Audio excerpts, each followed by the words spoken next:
Wonderful step from the Scotland international, gliding away, running away, sprinting away, stunning score! Lewis on the wraparound. This might work out for Thompson.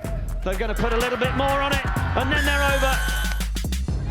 Large on the ball, lovely flighted pass. Tatiana Hurd with a straight line, streaking towards the try line in the opening minute. She spills away, dives over the line. Wonderful fly from Tatiana Hurd. Megan Gunner puts the afterburners on. Shot in Harris. 2-on-1 is Lydia Thompson. Oh no, you're not going to catch Lydia Thompson from there.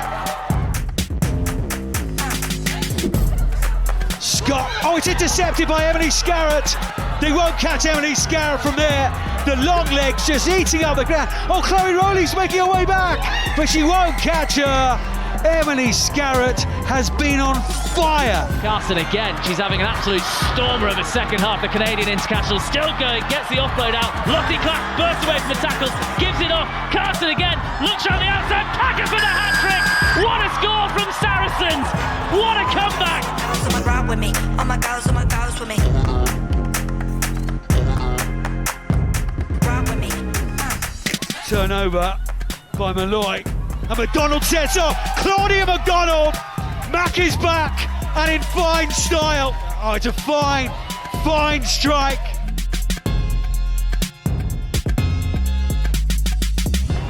Marston controlling brilliantly. That Bristol pack going forward. It's a penalty try.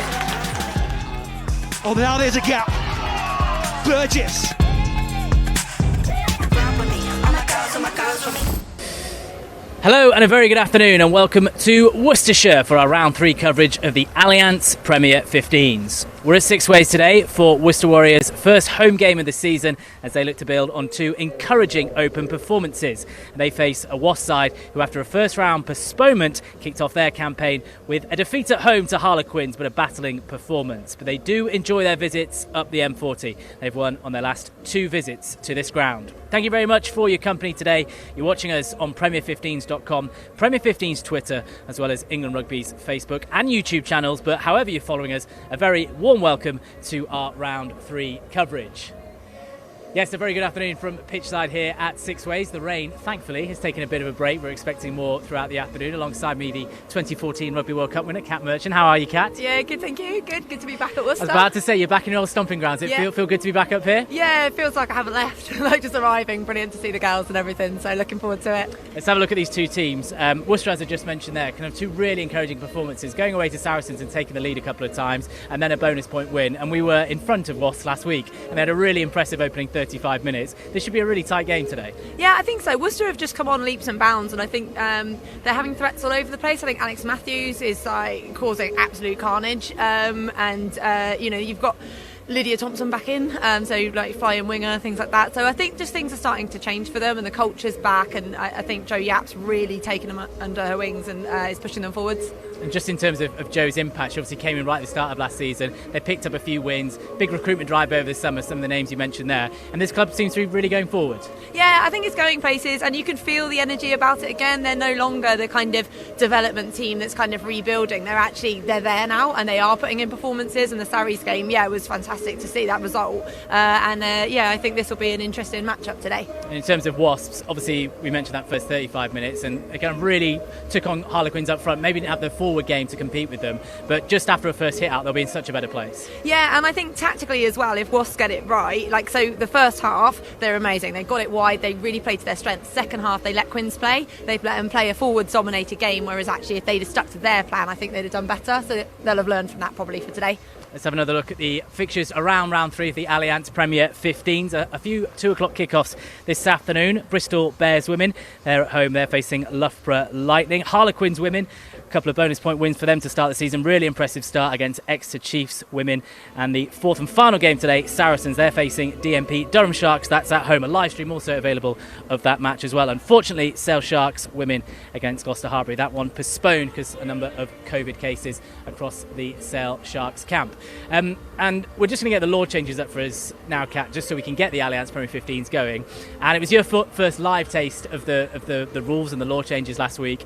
We spoke about a lot of free kicks, a lot of quick tap and goes. What did you make of seeing it live? I loved it. I really loved it. Yeah, selfishly, less scrums to talk about and mauls and everything. But I just thought the tempo of the game and the fact that on free kicks, people are now looking to raise the tempo, and it's just such a fast pace. I thought it was brilliant. Yeah. And in terms of, I guess, the fitness levels as well, because the times here where you have those natural stoppages in games, it's a really different kind of, I guess, a sprinting game where you have those line outs and those scrums and those stoppages where you can just catch your breath, maybe have a word. Quick taps and the free kicks now, they almost eliminate from part of the game. Yeah, they really do, and that's where it would be good to get the scrums back and everything. I mean, because of Quins, we saw the scrums that they had.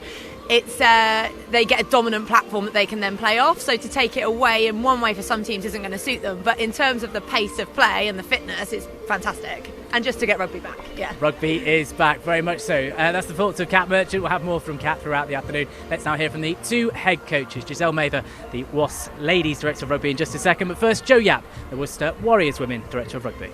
Joe, it's a miserable day to be interviewing you, but you're here on your first home game of the season. How pleased to be back playing at Sixways? Yeah, we're really excited. Having played 2 games away to be at home this weekend, we're really excited about it. Just talk to us about your start to the season. A really encouraging performance down at the two-time champion Saracens and a bonus point win. You must be delighted with how you started. Yeah, really proud of the girls because it's been a really challenging pre-season. So that first game, having not had an opportunity to have a friendly, we kind of weren't sure how we were going to kind of sort of step up and perform, really, because it's been hard to get that gauge going into these games. So we were really pleased with how the girls had managed that, and like I say, it's been so challenging for them, but they've sort of adapted really well to everything we've thrown at them. And just talk about that pre-season, the first time we've had a chance to talk to you, the difficulties with the whole world, but I guess playing rugby now and having something for the girls to focus on, and you as a coaching staff, it must be great for you. Yeah, like the girls know, they're in a really privileged position to be able to be back playing, and the RFU and the club have done so much to ensure that the players are safe to do so. So everyone's worked so hard for this to happen, and yes, it's been challenging, but we also appreciate the efforts of everybody to allow us to be out and playing. Talk to us about, I guess, the big name coming back into your starting lineup today, Lydia Thompson. Huge experience, yeah. Massive kind of impact on the international stage. What does she bring to your side? Lydia is just such a good club player as well in terms of everything she brings off field. She's been at every game, although she's been injured, she's been there carrying on water, supporting the team, and that's the sort of person she is. So it's not just what she brings us on the field, it's off the field as well. She's a great club and team player. And in terms of Wasps, a big recruitment drive for them over the summer. What have you made of the team you're going to face today? Yeah, they've recruited really well, haven't they? Especially on the back of the Sevens players coming in, and they always have, really. They've got a very exciting backline, a backline that we know if we give them space, they're going to be dangerous. So that's an area, obviously, that we've kind of looked at, and we appreciate some of the players they've got in there. Are sort of, you've got some household names in there, haven't you? So yeah, it's going to be a really exciting game, but it's going to be interesting how much it's affected by the current weather as well. Thank you for your time, Joe. Best of luck today. Thank you. Giselle, we're in front of the England rugby cameras again. Not quite the weather we had last week. Let's just talk about the team you're going to face today, Worcester Warriors. A really encouraging performance for them down at Saracens, a big bonus point win. What have you made to their start to the season? They're a team that we 100% respect. This is going to be a cracking game of rugby. 2 really, really good teams going out against each other. I think the weather's kind of trying to butt in on our little party, but it means rugby's back, doesn't it, when the weather's like this? But no, we have huge respect for Worcester. Joe's a fabulous coach, and she gets the best out of her team, and we're going to have to be right on our number if we want anything out of this game. Talk about your starting 15, 2 big England internationals coming into your pack in Heather Kerr and Rena Burnfield. What will they bring to your squad? The experience the 2 of those have, the competitive nature of both of them. They're both, obviously, Heather made her debut briefly last week. She was on for 20 minutes and made 11 tackles, and that's the contribution she brings. Rowena can't wait to make her debut. She adds a physicality that's quite unique, I think, from her in the women's game. And she just can't wait to get going because she was frustrated last week that she was not able to start. So I can't wait to watch what the 2 of them bring. Their experience, their energy, and their physicality will hopefully make a big impact. I know you mentioned the weather today, obviously on an artificial pitch. How do you think it will play into the 2 teams in terms of just, I guess, changing maybe the way you've thought about playing this game over the week? Yeah, I think it'll bring the exit zone up a little bit further than we might want. We're a side that does obviously like to move the ball. I've got some fabulous backs, really creative players. So from that point of view, we will probably kick the ball perhaps a little bit more than we might have wanted to. But our kick chase is ready to go and put pressure on them. So it'll just be a slightly different tactical game because of these conditions, but still one that we're ready for. Best of today. Thank you very much. Thank you very much. Enjoy. The thoughts of the Wasps Director of Rugby, Giselle Mather, and the Worcester Director of Rugby, Joe Yap. Yeah, great to hear them ahead of kickoff. And as you probably told her, varying conditions as they had those two interviews. Let's get to the two teams ahead, 5 minutes away from kickoff here at Sixways, starting with the Worcester Warriors Women. A first home game of the season for them, of course. Joe Yap makes 5 changes to their lineup. The headline being the return of England winger Lydia Thompson to the side. She missed the first 2 rounds with a rib injury. Captain and Scotland international Lindsay O'Donnell returns to the pack, along with Wales hooker Caris Phillips. The other 2 changes see Katie Matheson replace Brooke Bradley at scrum half, and Vicky Foxwell comes in at outside centre, which means Jade Sheckles moves into the 12 shirt from 13. On to Wasps, and there are 2 changes to their starting 15, both in the pack there. We just heard from Giselle Mather. Both England internationals. Heather Kerr comes in at hooker, which means a switch to prop for Maud Muir, whilst the 49 cap Torina Burnfield makes her debut in the black and gold after her summer move from Richmond. Burnfield replaces Harriet Miller-Mills in the second row. She switches to number 8. Abby Burton moves to open side flanker. Captain Kate Alder is the first Wasp player to reach 50 appearances in the Premier 15s. On to the replacements for both sides. Worcester's Zoe Healey is the joint second top try scorer in the Allianz Premier 15s. 3 tries in the opening 2 rounds for her. She's part of a youthful Warriors bench. Apart from the Red Rose forward Joe Brown, every player is 22 or younger. For Wasps, Irish lock Sam Monaghan is set to make her debut after joining during the off-season, whilst the 38-year-old Sarah Mitchelson will make her 199th appearance for the club if she comes on. She's been part of the Wasps setup since 2008. Still a couple of minutes away from kick-off here at Sixways Stadium, just waiting for the 2 teams to come out here. Both have gone through their warm-ups, both ready and set to go. In what is real rugby weather, the sideways wind slightly. A lot of rain come down on the way, on the journey up here. Although the pitch, you'd think, is one which will hold up in the artificial surface here at Sixways. We'll see the players when they do come out. There's a campaign going around Worcester Warriors this week. We'll get to that in just a second. But first, the league table, of course, there's 3 other kickoffs this afternoon at 2 o'clock. Let's have a look how it lines up after a couple of rounds. Harlequins with 2 big wins for them. That century of points over at Darlington Moden Park Sharks, giving them a fantastic 4 in the points column. Saracens 2 from 2. Loughborough as well, a very similar and familiar feel at the top of the table. Still looking for their first wins. Exeter, Wasps today. Sale Sharks Women, their match, of course, postponed against Gloucester Hartbury Women this afternoon. And DMP Durham Sharks. An early flavour of the league table there. And yeah, just a reminder, when you do see the players come onto the surface here, all sets of players, that's both Worcester and Wasps, will be wearing blue laces in their boots. It's for a campaign for Jessica Alvarez, who's part of the Women's Centre of Excellence here at Worcester. She was diagnosed with terminal brain cancer during lockdown. Been at the club since January 2018. And the club looking to raise money and funds for the Matt Davis Foundation, who support 18 to 30-year-olds who've been diagnosed with cancer. So just keep a lookout for that throughout the afternoon. The first home game here, and a campaign that the whole of the Worcester Warriors setup will be getting behind. Referees are out, so we're not too far away from kick-off here. 2 o'clock kick-off here in Worcestershire, and we'll keep you up to date with the other games as well. Bristol against Loughborough Lightning is a 2 o'clock kick-off, as is Harlequins against Exeter, whilst Saracens against DMP Durham Sharks. That's your 3 o'clock kick-off this afternoon. Those latest scores as and when we get them. As we just wait the 2 teams, chance to bring in Kat Merchant. And Kat, I guess if you think about a Joe Yap side, she's been kind of coaching at England under-20. She's been coaching at Exeter University, and a lot of players here, they've come through that setup either at Exeter or the England under-20s, and they say they enjoy playing under Jo. They enjoy her coaching style, and you'll be someone who knows her pretty well. So what is kind of a Jo Yap team? What does she bring to a side?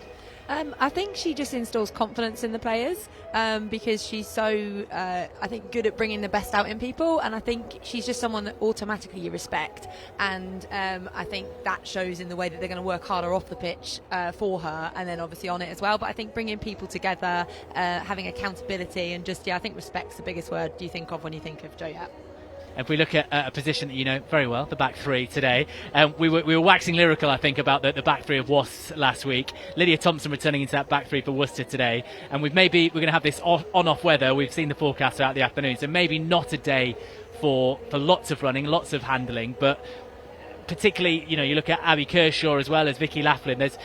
There are strike runners in both back threes today. Yeah, definitely, and I think they're all the types of runners as well that don't necessarily need clean ball. They can have a ball on the floor, scrabbling around, pick it up and actually make ground. The try last week from the kick looked, absolutely rapid, and I just think that, I think it might not be perfect out in front, but they're going to get some runs today, and it'll be exciting. As we're still waiting for the two teams, if we've looked at the backs, let's have a look at the two packs. And we mentioned during commentary last week of that game that was at times maybe bullied slightly, overpowered as well, but the additions of Heather Kerr and Rowena Burnfield into that Wasp pack should boost them. And then you look at Worcester, who've just been flying, and Alex Matthews had a massive impact in that back row. Yeah, I think that Row and Alex Matthews will have some battles today as well. I know different positions, but I think they'll probably come across each other because they're just so physical, and neither one of those will be, bullied isn't a word you'd associate with either one of those players. They'll stand up for themselves, and I think we'll see some battles as well up front. So Wasps out on the pitch and ready to go, forming the huddle in their change script today of more gold than black. Look at Meg Jones, really impressive debut, and one of a number of debutants for the Wasps ladies last week. As Lindsay O'Donnell back in the starting lineup, leads her team out onto the pitch here at Sixways. Different clubs, of course, are going to mark the rugby against racism action throughout the season. There was a knee last week, all the Worcester players in rugby against racism t-shirts.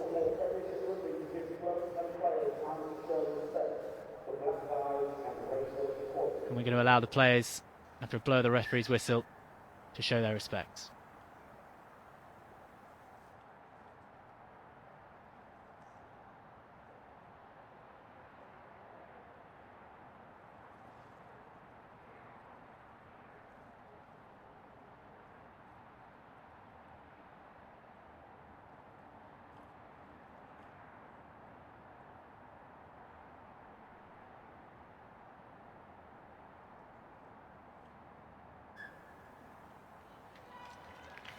So blow the referee's whistle. The t-shirts will come off for Worcester. And the game is set to get underway with Ellie Kildunn, ball in hand, ready to kick for Wasps to Worcester. Some very impressive restarts for Ellie Kildunn last week. Really on the money, just either the height of the 10-metre line or the distance deep into the 22. See what she's got to start this game. Round 3 of the Allianz Premier 15s, off and running at Sixways Stadium with the strike of the boot from Ellie Kildunn. Mattinson under the ball for Worcester and opts for a safe touch, and we'll have the first line out of the game. Not the strongest point for Wasps last week.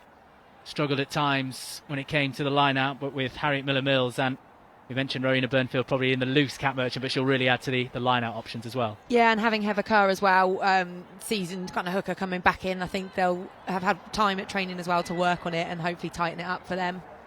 First line-out for Wasps, not cleanly taken, but McDonald has done well. Claudia McDonald wriggles through the tackle up to the 22, looking to step away around the left-hand side. Brilliant from Claudia McDonald, looking to go around the right. Lydia Thompson scrags on the 5-metre line.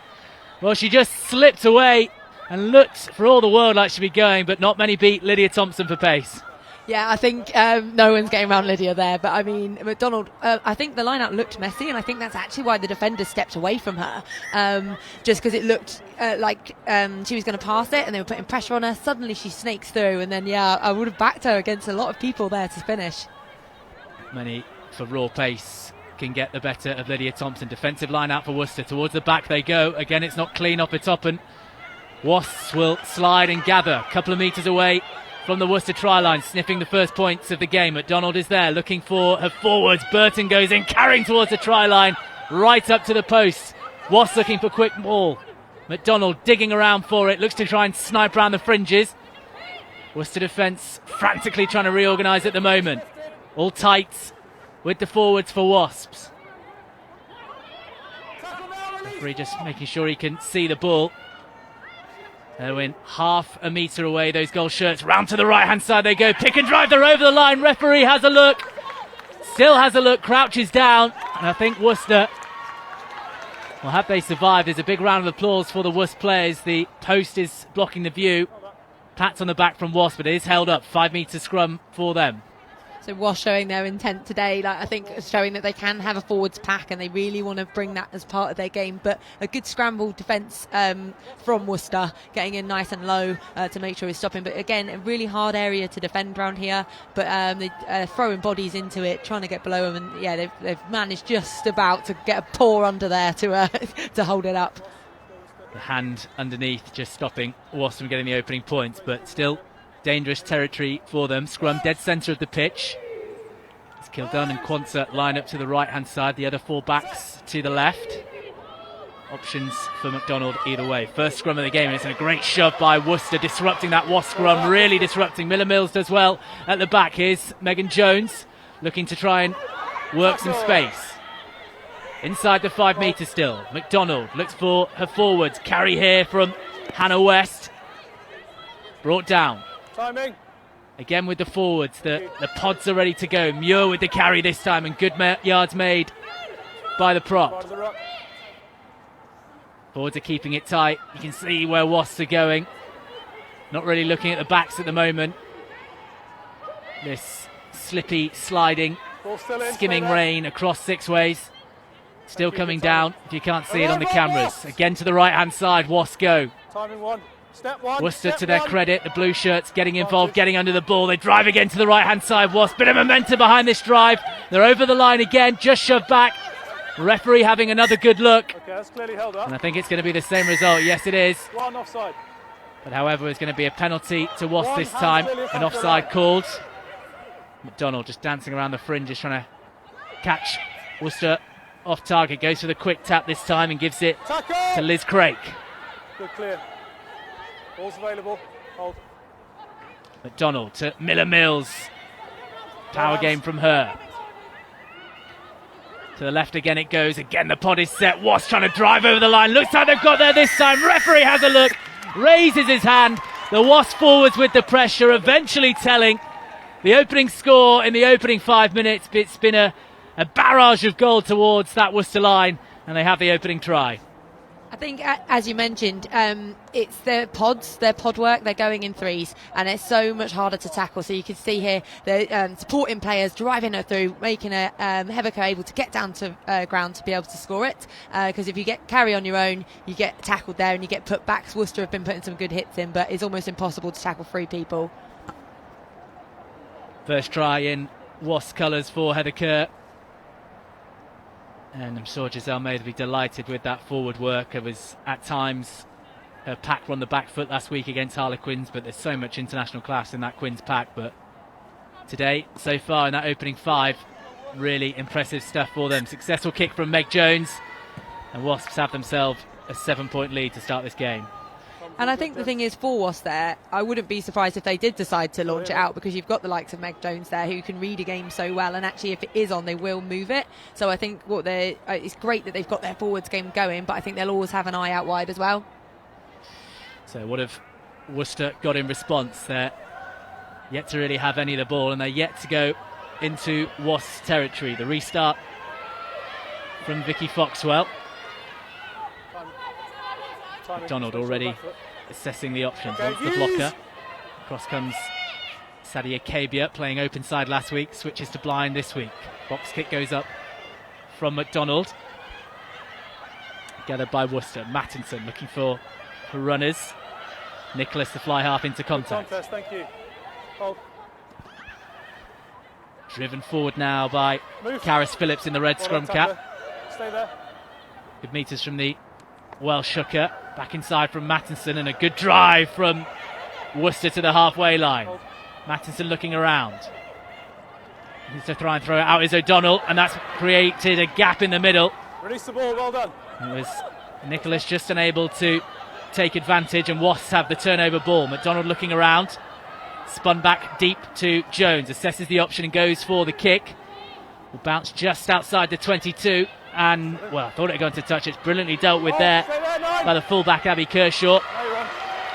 And she's running forward to keep everyone on side. Jones behind the ball now. Kildunn, what can this Wasp backline do in the loose? Kildunn with the ball under the right arm, charging forward. Delay on the pass towards Abby Dow, out to the tackle from her. Lovely offloading by the Wasp backs. Donald now, bit of a shove there, but she gets the pass away. Dow in a carrier position at first receiver. 9.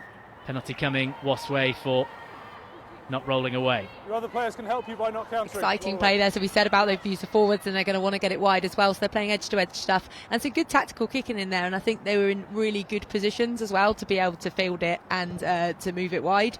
But some good carries going in there. But a big gap in the Wasp backline just meant that obviously Worcester could execute and kind of go through it. But what a tackle, cover tackle from Marina Burnfield, and that's what we said she brings. It's that never die attitude. It looked like she was through. She dives, gets her ankle tap tackle, the horrible ones to receive because you can't see them coming. But yeah, great work rate from Ro there. The only meeting before the season was curtailed last year between these two Wasps. 47-10 winners at Twyford Avenue. They've won all 5 Premier 15s meetings, as I said, as Kildunn comes into the line. 2 tacklers to bring her down. Quick for McDonald. Here is Jones looking around the corner. Alder helps it on to Abby Dow on the right wing. Steps through a couple of half challenges. 11. Dow, first try of the season for her last week. Move tackler, no 7. To trouble the try-scoring chance again. Counter up from Worcester there is a good one. Initial shove from Laura Keats, but Wasps just managed to keep possession. McDonald to Burnfield in the carrier role now. Penalty this time. Worcester Warriors way, holding on.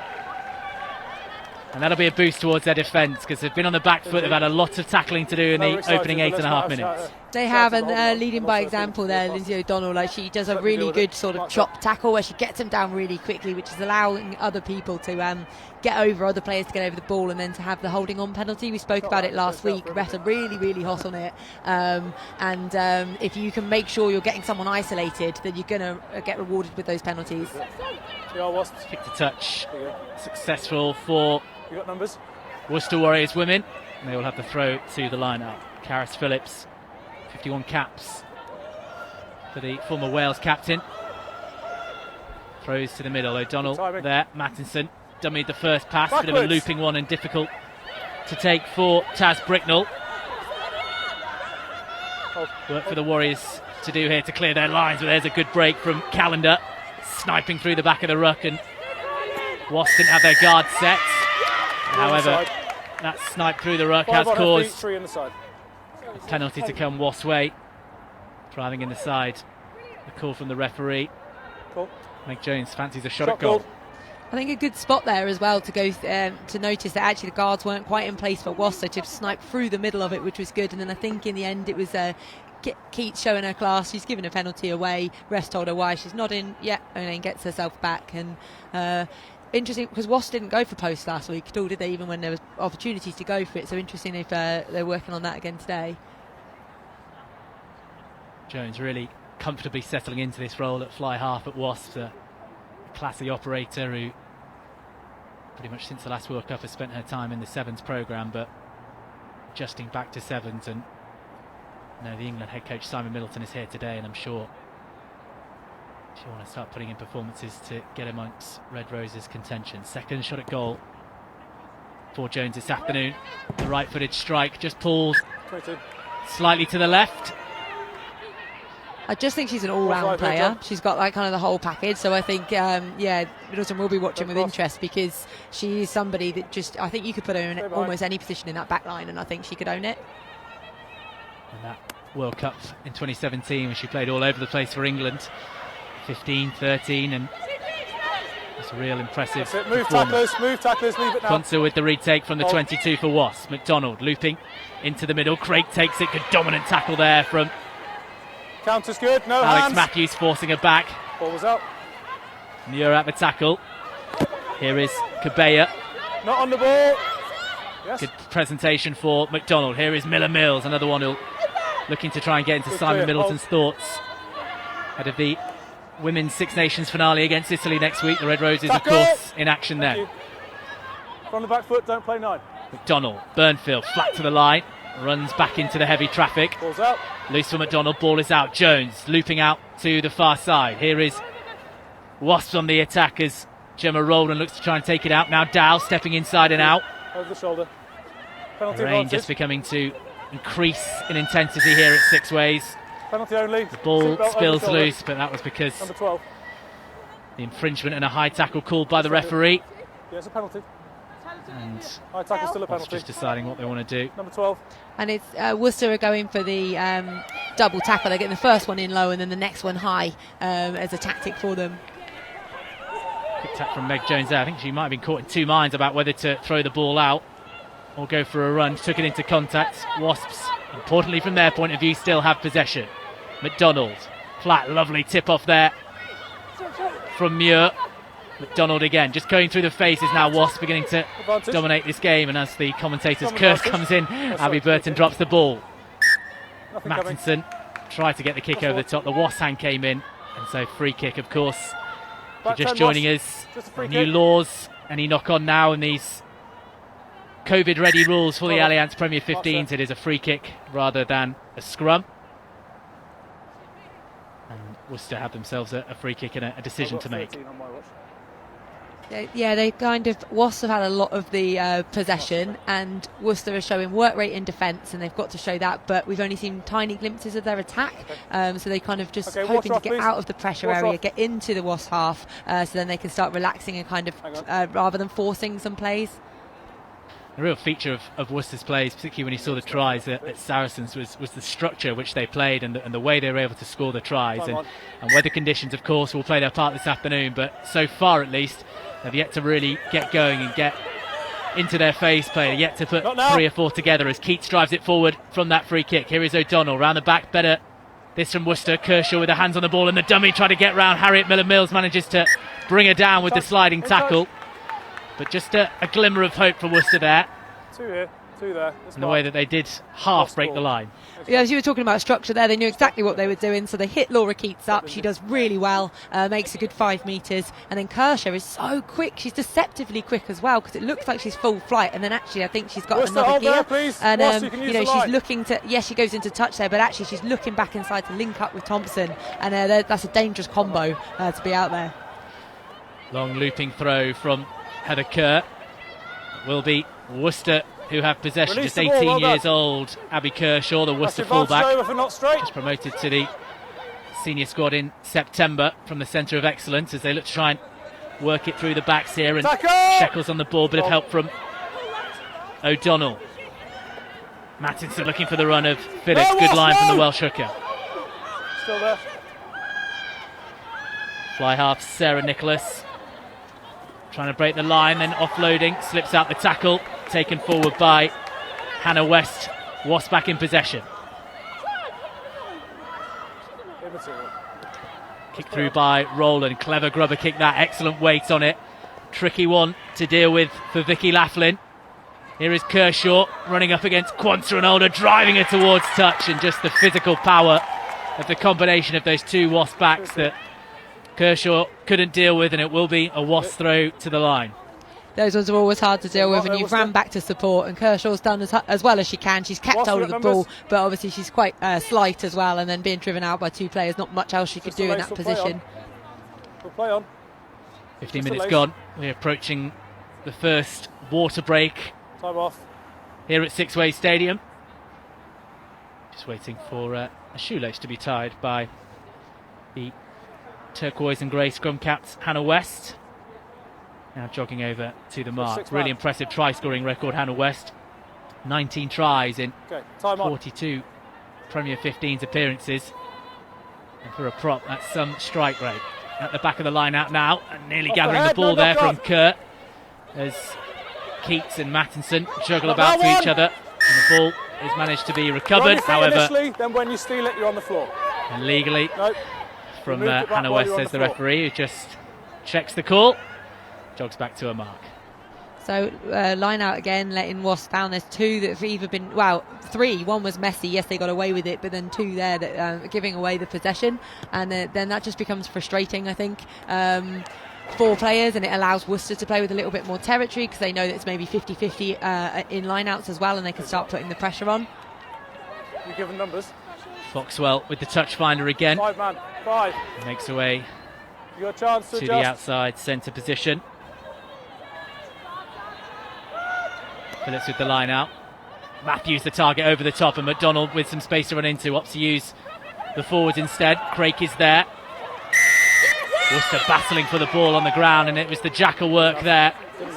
Pats on the back for Taz Bricknell. Perfect by Bricknell there. She was so quick over the ball, so great chop tackle, and then she's over there and she's balanced as well. She's got her hands on there enough for even when she's cleared, ref's gone, actually, that is holding on, because you either get the turnover with the jackal or you get the penalty and they get another shot at the line out. But yeah, brilliant play. Superb work from the blindside flanker for the Warriors. And that's got her side to just inside the Wasps half. Well, I think there's a lot of talk about, big hits or line breaks or things like that, but to actually, for Bricknell to get a jackal there and a turnover, an important moment, and I think those key kind of things of the game. Can Worcester produce here? Much better from the front, and O'Donnell, Mattinson, big looping pass over McDonald. She's done well. Here's Bricknell in the loose, breaks the first tackle, still going. The number 6 for Worcester presents well. Mattinson looking around, Alder coming through. However, you can't tackle the 9. The ball not out of the ruck, says the referee, and a penalty to Worcester. And that's been a good 90 seconds or so from the Warriors' point of view. And this is probably as far forward as they've had with the ball. And decision to make from the penalty. Mattinson just receiving a bit of treatment. So you can see, she thought it was out, but she's come across. It's too early. She's hit her with the ball. So then rightly called there by the referee. But yeah, it's nice to see from a Worcester perspective, them actually get the ball and start to play with a little bit of confidence. And you can see they are dangerous, and there are gaps in that Wasps defence through the middle, which Worcester are able to exploit. But yeah, great run there from Bricknell. Really took about 3 players to take her down. Strong boot from Foxwell, the 22-year-old. 2 minutes in the window still. From Bristol a couple of years ago. Step. Into the starting 15 this afternoon. Heather Fisher missing out for the Warriors. And he goes to the line again, not clean, and Wasps have possession. No hands, 3, thank you. It is Cabella at the back of that. Now McDonald just setting herself for the kick. The ball has come loose. Phillips through. Tackle! Release everyone! No, the knees are down. The Wasps number 9, they've released now. Miller Mills, Burton, and a number of Wasps work hard to arrive up, please. gold-shirted players around the corner. Worcester just trying to be a nuisance, trying to put as much pressure 3, you need to be on your feet to on challenge. This relieving kick, with McDonald now up and ready to strike the ball. Use! Call from the referee to use the ball. It's done by McDonald. There is Laughlin underneath it. Kershaw again in the loose. Thought about going round. Shekels now. Half tackled and brought to the ground. And a penalty coming again this time. It is Alder over the top of it. Jones there as well. And the penalty turnover. And it's been very hot on the turnovers and the jack on the referee, but consistent throughout. And that will bring the first water break. Yeah, I think consistency is key on that, so players know what they're doing. I'd like to have another look at it, actually, because I actually thought tackler possibly didn't release after the tackle. For me, the hands didn't come out to get on it, but obviously he's much closer to the action and he would have seen it. But yeah, consistency, if they know, you cannot get isolated, basically. You can't afford to do it, so need to make sure either you're playing an offloading game, so you're not taking it to the floor, you're not risking it, or you just get the support in so much quicker to blast over the ruck. So in terms of what we've seen in the opening 19 and a bit minutes. I think Giselle Mather will be the happier of the two sides, because at times her side has really pinned Worcester back into their 22 and put a lot of pressure, and they're deserving of their try. And I think perhaps from a Joe Yapp point of view, just get her side to play a bit, because they've yet to really just show what they can do with ball in hand and the structures that we mentioned. Yeah, they've made half breaks but not quite capitalised on them, but that should give them enough confidence, I think, going forward now to actually go, yeah, have a go. And I think that is a message she'll be sending on to, as I was talking about pre-game, like, install confidence in your players, like get them, if they see a half gap, take it, and just one of my coaching mottos is back yourself and back each other, and it just means that whatever decision you make, stick with it, and everyone else on your team is going to back and support you. And I think that's something that Worcester do really well.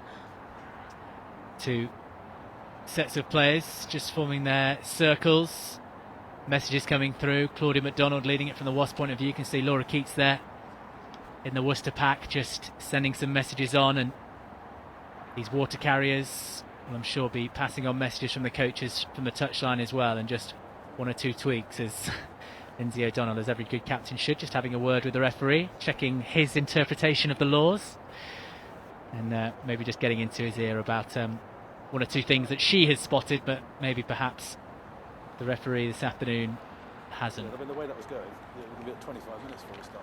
Sets of players making their way to now the reset position. Bring you some other scores in just a second around the Premier 15s. There's a penalty here for holding on when the clock goes on. Another couple of 2 o'clock kickoffs. Harlequins are 21 points to 0 to the good. They're at home as they face the Exeter Chiefs women, and Loughborough Lightning are 12-0 ahead against Bristol Bears women. As that kick from Celia Quonsah. Well, unfortunately from our commentary position, we can't see what happened there. It was so down close to us, but the Worcester coaching staff delighted with whatever happened. I think it was Karis Phillips. We'll try and get a replay of that for you in just a second. A huge hit, basically. Meg missed touch, and yeah, that was a massive Let's get the numbers hit. across earlier, and let's actually start 10. The referee just Worcester, earlier numbers, please, so they saying can to the adjust. two sets of forward, let's make sure that we have your numbers set and ready to go when we do throw into the line. So Quonsah won't be happy with Meg for that one. She catches it and just gets man and ball, gets put into touch. Knock on the line. Huge hit from Phillips there. She'll be delighted that got you, as we're trying to adjust ourselves and see the whole Worcester bench was up and loving that hit. McDonald with the quick tap and go, trying to spot half a yard, gets through. Here is Craig up to the 10-metre line and over as well. A couple of big handoffs from Craig. Now she needs the support. Through come the gold shirts, looking around. Here is Jones. She's got Burnfield outside on the wing. Here's the big second row, holding the ball in two hands. Now she steps in, loses the ball in contact, brought away in the hard carry by Alex Matthews. Good work from whoever managed to turn the ball over. The knock-on from Burnfield, and will be the free kick to the Warriors. So I think Craig did a good line break there and did some good running, but to be honest, it was poor tackling from Worcester, and I think they've been tackling so well, and they've been putting their shoulders in, they've been tackling low, but they went in high, they were getting palmed off, and you just can't afford to do that on big, strong runners. But they learned their lesson, so on Rowena Burnfield, when she made her break, and just put much better hits in there. Particularly on a day like today, it's a slippy day. The rain has been turning on and off throughout the afternoon, and we're expecting this weather to continue. It's when we've got to get your shoulder and get in low and make sure you connect properly with whoever you're tackling. Yeah, and it's why that you do in conditions like this as well. You want to go for double hits. So you go low, obviously, to stop them, so you chop their legs, so you're stopping them from making a line break. And then the second one coming in higher, you target the ball, so either it gets spilled or they can't offload it, or you can hopefully then, as that higher tackle, then land, get on your feet, and then compete for the ball. But yeah, if you don't get the low one in first, if they're too high, it just can't effectively happen. Play just off here is Callis Phillips, the orchestrator of that huge hit a couple of minutes ago, just receiving some treatment. Joined in 2019 from it's also on the 5, not the 15. The time with the Welsh Regions and Ospreys. A couple of World Cup appearances for her, 2 different World Cups, that is. 7 Six Nations campaign, a real experienced head in the Wales front row. She's trying to make her way back into that setup with her performances for Worcester, and she's been impressive around the park so far this afternoon. So The Warriors having themselves a free kick. Just trying to get an angle perhaps a little bit more in the game. On the pitch. Opting for the kick to touch from the free kick, and perhaps that's a sign of the slippery ball, but perhaps because at the moment you'd suggest, Kat, that the line-out's almost 50-50, neither side has really dominated. Yeah, and I think actually, I was thinking this earlier, they're actually better off when it's the other one's ball. They're winning each other's but not their own. But so yeah, 50-50 it, and then up and compete. Heather Kerr with a full complement of forwards to aim for. Burnfield goes to the front and takes two-handed, lovely take off to McDonald. Big looping spin pass to Jones, steps away from Mattinson, still going sideways at the moment. Jones before offloading to the catcher from the line-out, Burnfield. Burton standing still when she took that ball. Miller Mills now rumbling forward, looking for the offload. Excellent support line from Kern. She did really well, Miller Mills, to get her hands free and release the ball. Craik now with the hard driving legs inside the 22. Wasps go. Keeping it short and tight. West now with the carry. Release 7! Clear release first, please. Let go, you two. Let go. Is Cabella in the loose. Just a knock on. Unfortunately, the ball lost there from a Wasps point of view. It's 2 or 3 phases, and then again, you've got to, I guess, credit Worcester, Kat, because as much as Worcester has probably dominated possession, if we had some stats, they've only had the one try so far. Yeah, I think Worcester are putting that pressure on. They are working hard in defence, and Worcester now putting the offloads in to try and get in behind them. Move! And, no hands, Wasps! Working for them, but good defence from Worcester. So Buckland Harry with the big carry there for You need to release Worcester. Abby on your feet. Callender now Good going contest. around the corner, just outside their own 22. Oh, Wasps. Mattinson Yes! in a position to kick, looking for the runners. Not too much distance on it. McDonald under the ball, but is not that ball on. Just a knock on. And Dow Well gathering done, a just loose a knock on. pass. Whoa, Free whoa, kick we said, to no quick Worcester. off, knock on. Over here. Referee just asking for a bit of time and getting to the correct mark. Happened 30 seconds ago. What has Madison got here? What have Worcester got here? We saw what looked like a bit of a strike move with Keats with the carry. Here she is around the back this time to Kershaw. Dummy from her, but not 5. bought by the Wasp backline. Phillips on. Matthews now win a half metre of space, running up a former England Sevens opponent, Celia Quanza there. Down the Bryan side. Here is Jade Shekels running up against Quanza again in defence. Mattinson. Buckland Harry with the carry forward, looking to present. Wasps over the ball, but the blue shirts have managed to clean them out. Here is Keats, lovely flat pass looking for Alex Callender, the 20-year-old open side. O'Donnell moves it on to Phillips. Here is Laughlin on the wing, had to step inside. He's done well, and clean presentation. Nicholas helps it on. Bricknell just going through the phases now. Worcester, bit of momentum in their play with Keats presenting. Good hands from the Warriors now, working it to the far side. Abby Dow with the ball and player tackle. Tacklers move. Again, No hands Wasps lost. flying up in defence, and they've done well that time. Worcester still looking to work it through the hands. The rain has switched off, the tap's off for a couple of minutes, and they're backing their handling skills at the moment. Ball lifted. Mattinson trying to gather Tackle the ball. now, let go. Craik coming through to try and wrap her up in the choke tackle. Step away. The first one from Advantage. Sarah Nicholas. You're in the side. Okay, And then the we'll come penalty back. coming Number her 9 way. offside. Offside for Wasps. Too keen a defence that Never time. And onside, number 9. although they've Number 9, maybe gone you backwards okay? and forwards at times during their play, you can see Worcester beginning to sort of grow into this game now. Yeah, you can see the structure that they're trying to have. I just think that they need to I think sometimes when they're doing it, they're pulling it back and they're not quite deep enough to be able to hit on at pace. So it just kind of goes a little bit, like you were saying, kind of laterally. Okay, whereas actually needing someone to just punch that little bit harder. So having your two options. So they're hitting them and then coming behind them, and that's good to have both options because you do have handlers such as Keith who can move that ball. But yeah, a bit more clarity on who's on what role and how hard they're hitting onto it. Yeah, and West are just receiving some treatment. West jogs away now, and it is Maud Muir, the 19-year-old prop, just receiving a bit of treatment through one of the Wasps' physios. You were talking about West earlier and a try-scoring record, but also, her stats, but also her handling. She's a handling prop as well, and that's really nice to see that she can carry hard, but also she can do those tip-ons, which she did earlier, and I think it just makes a complete player. Very impressive performance from her and the Wasp pack so far. Just the one try in the game. Heather Kerr going over in the opening 5 minutes. It's been a tight affair. Both sides tried to play their rugby in tricky conditions. But hopefully we can just have the grey skies overhead. Okay, hang on. And time on. None of the rain. Hold.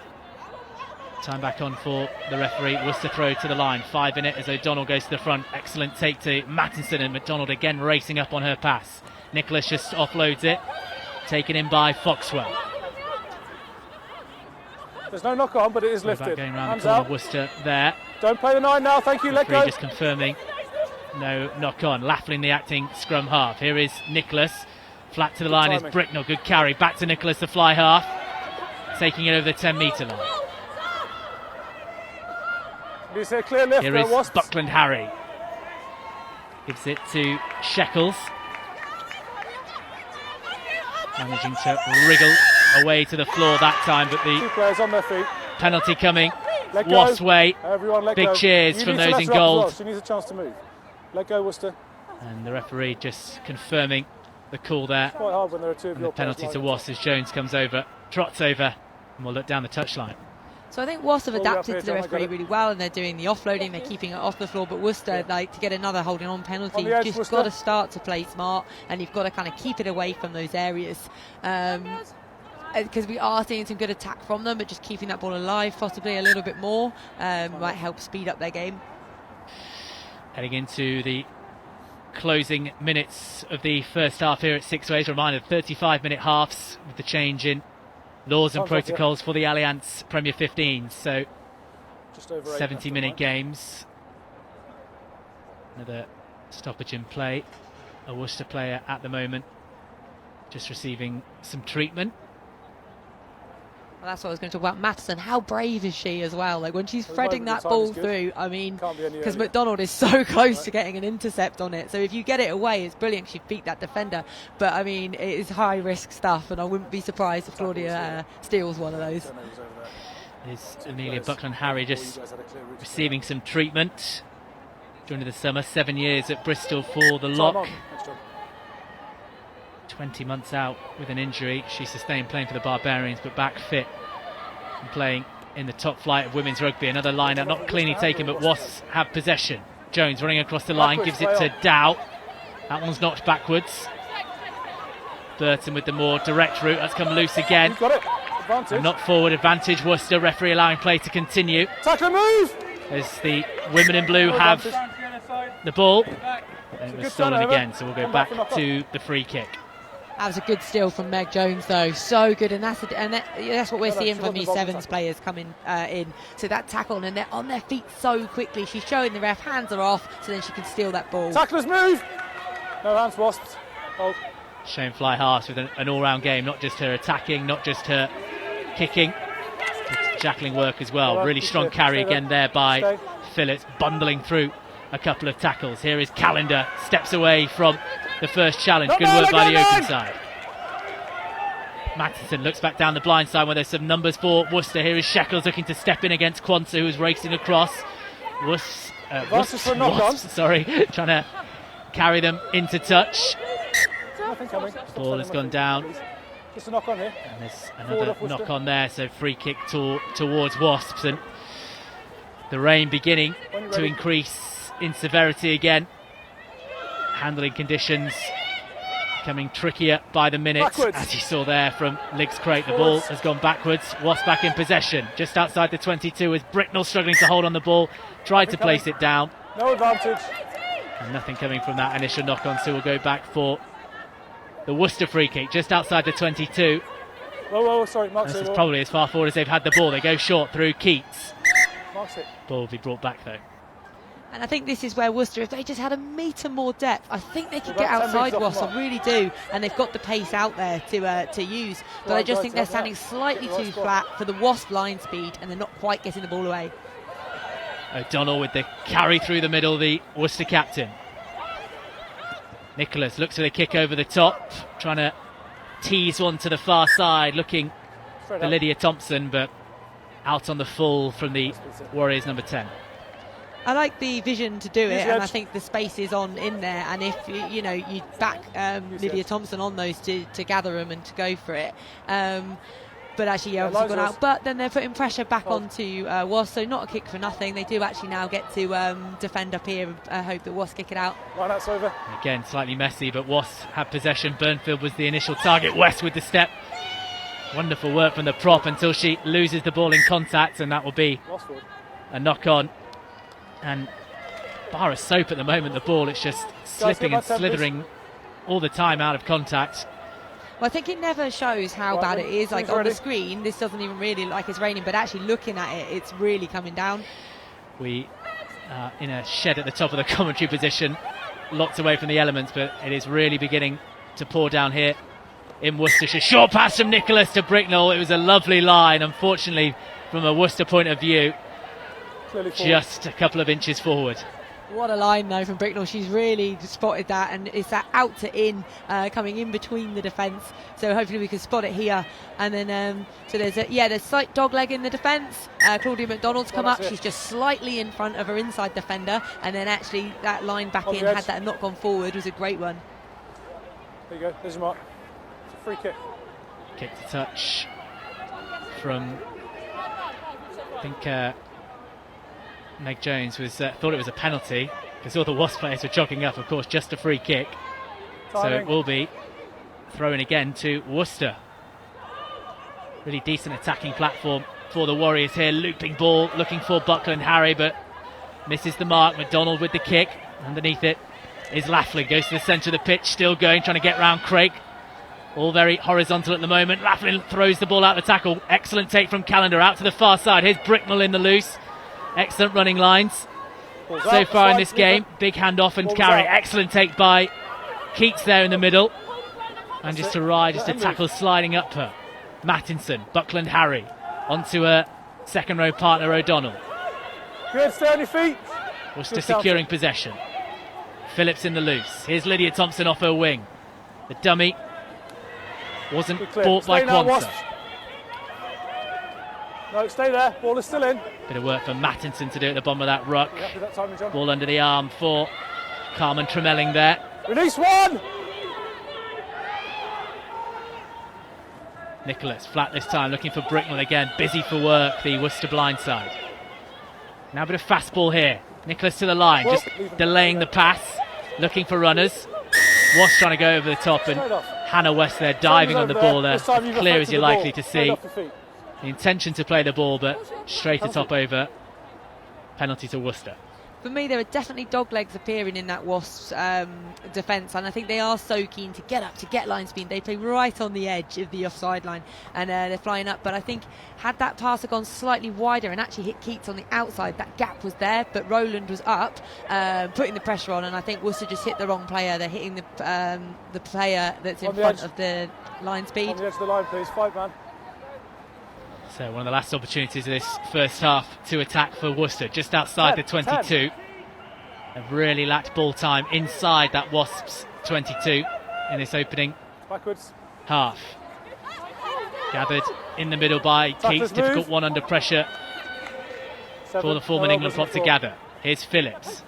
Now Nicholas, ball just behind the Worcester fly half, gathers and now straightens up.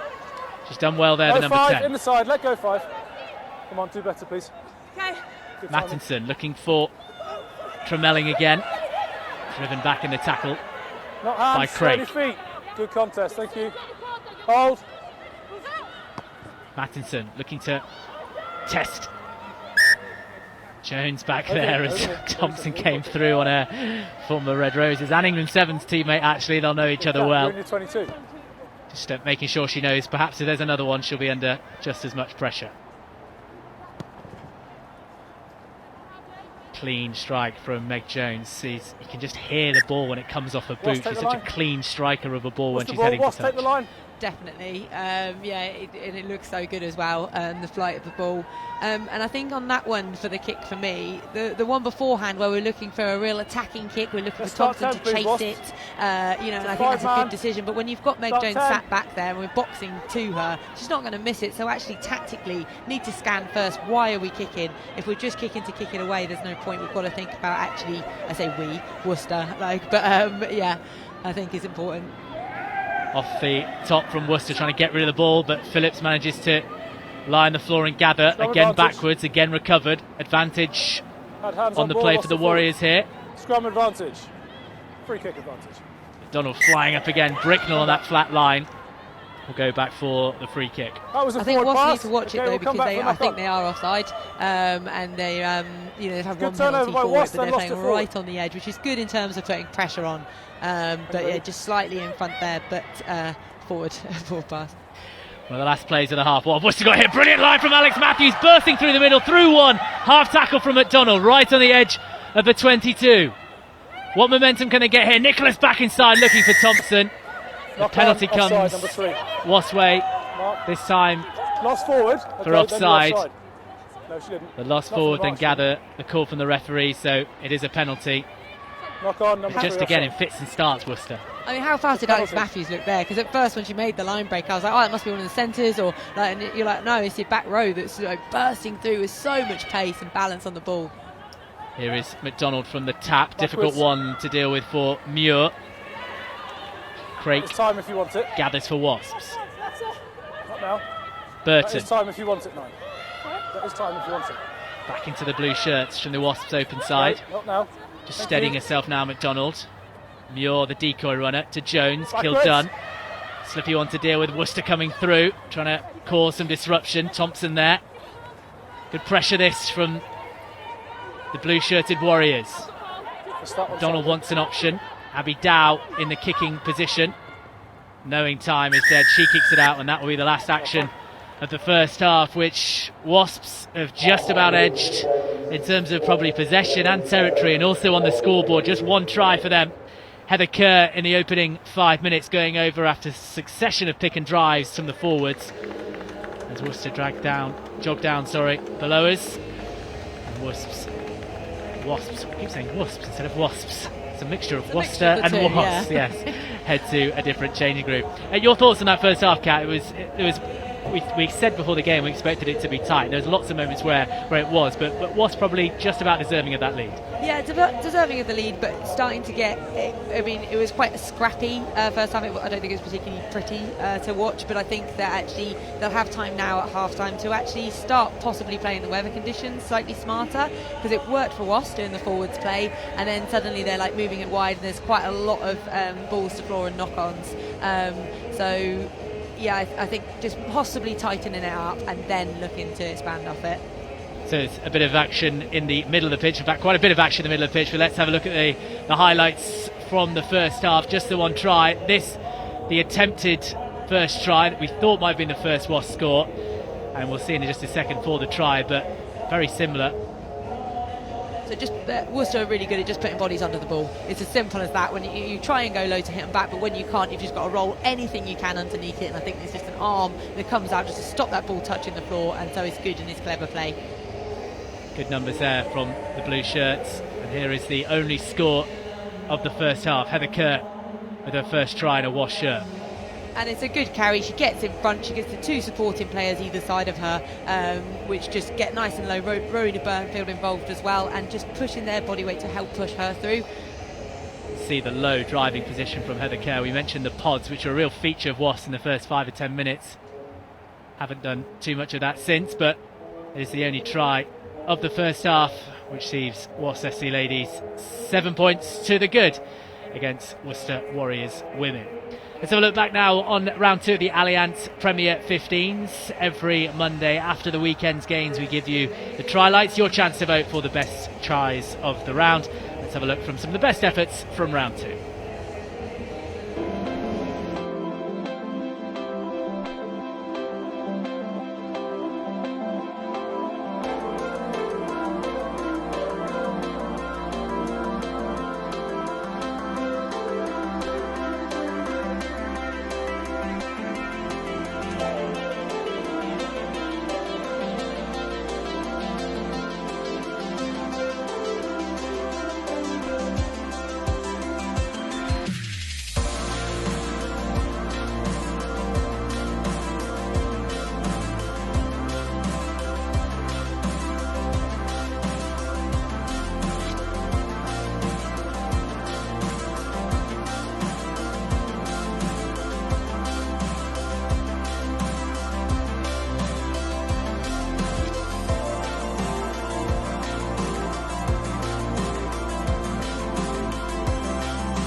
Some of the best efforts from round 2 of the Allianz Premier 15s there. Of course, head to all Premier 15s challenge to get all the latest scores, news, as well as try-lights from all of the round and some of the best skills and moments as well at Premier 15s on Twitter and Instagram. Let's have a look at some of the other scores from around round 3 of the Allianz Premier 15s. That 7-0 lead here for Wasps Ladies at the Twickenham Stoop.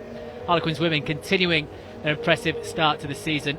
They are 21 points to the good at home against Exeter Chiefs Women, whilst at Shaftesbury Park, Bristol Bears Women are 12-0 down against Loughborough Lightning. They're also 2 from 2 to start the season. Gloucester Hartpury Women against Sale Sharks, that one postponed this afternoon because of a COVID outbreak within the Sale Sharks women's camp, and we'll bring you updates in the second half from Allianz Park as Saracens Women face DMP Durham Sharks.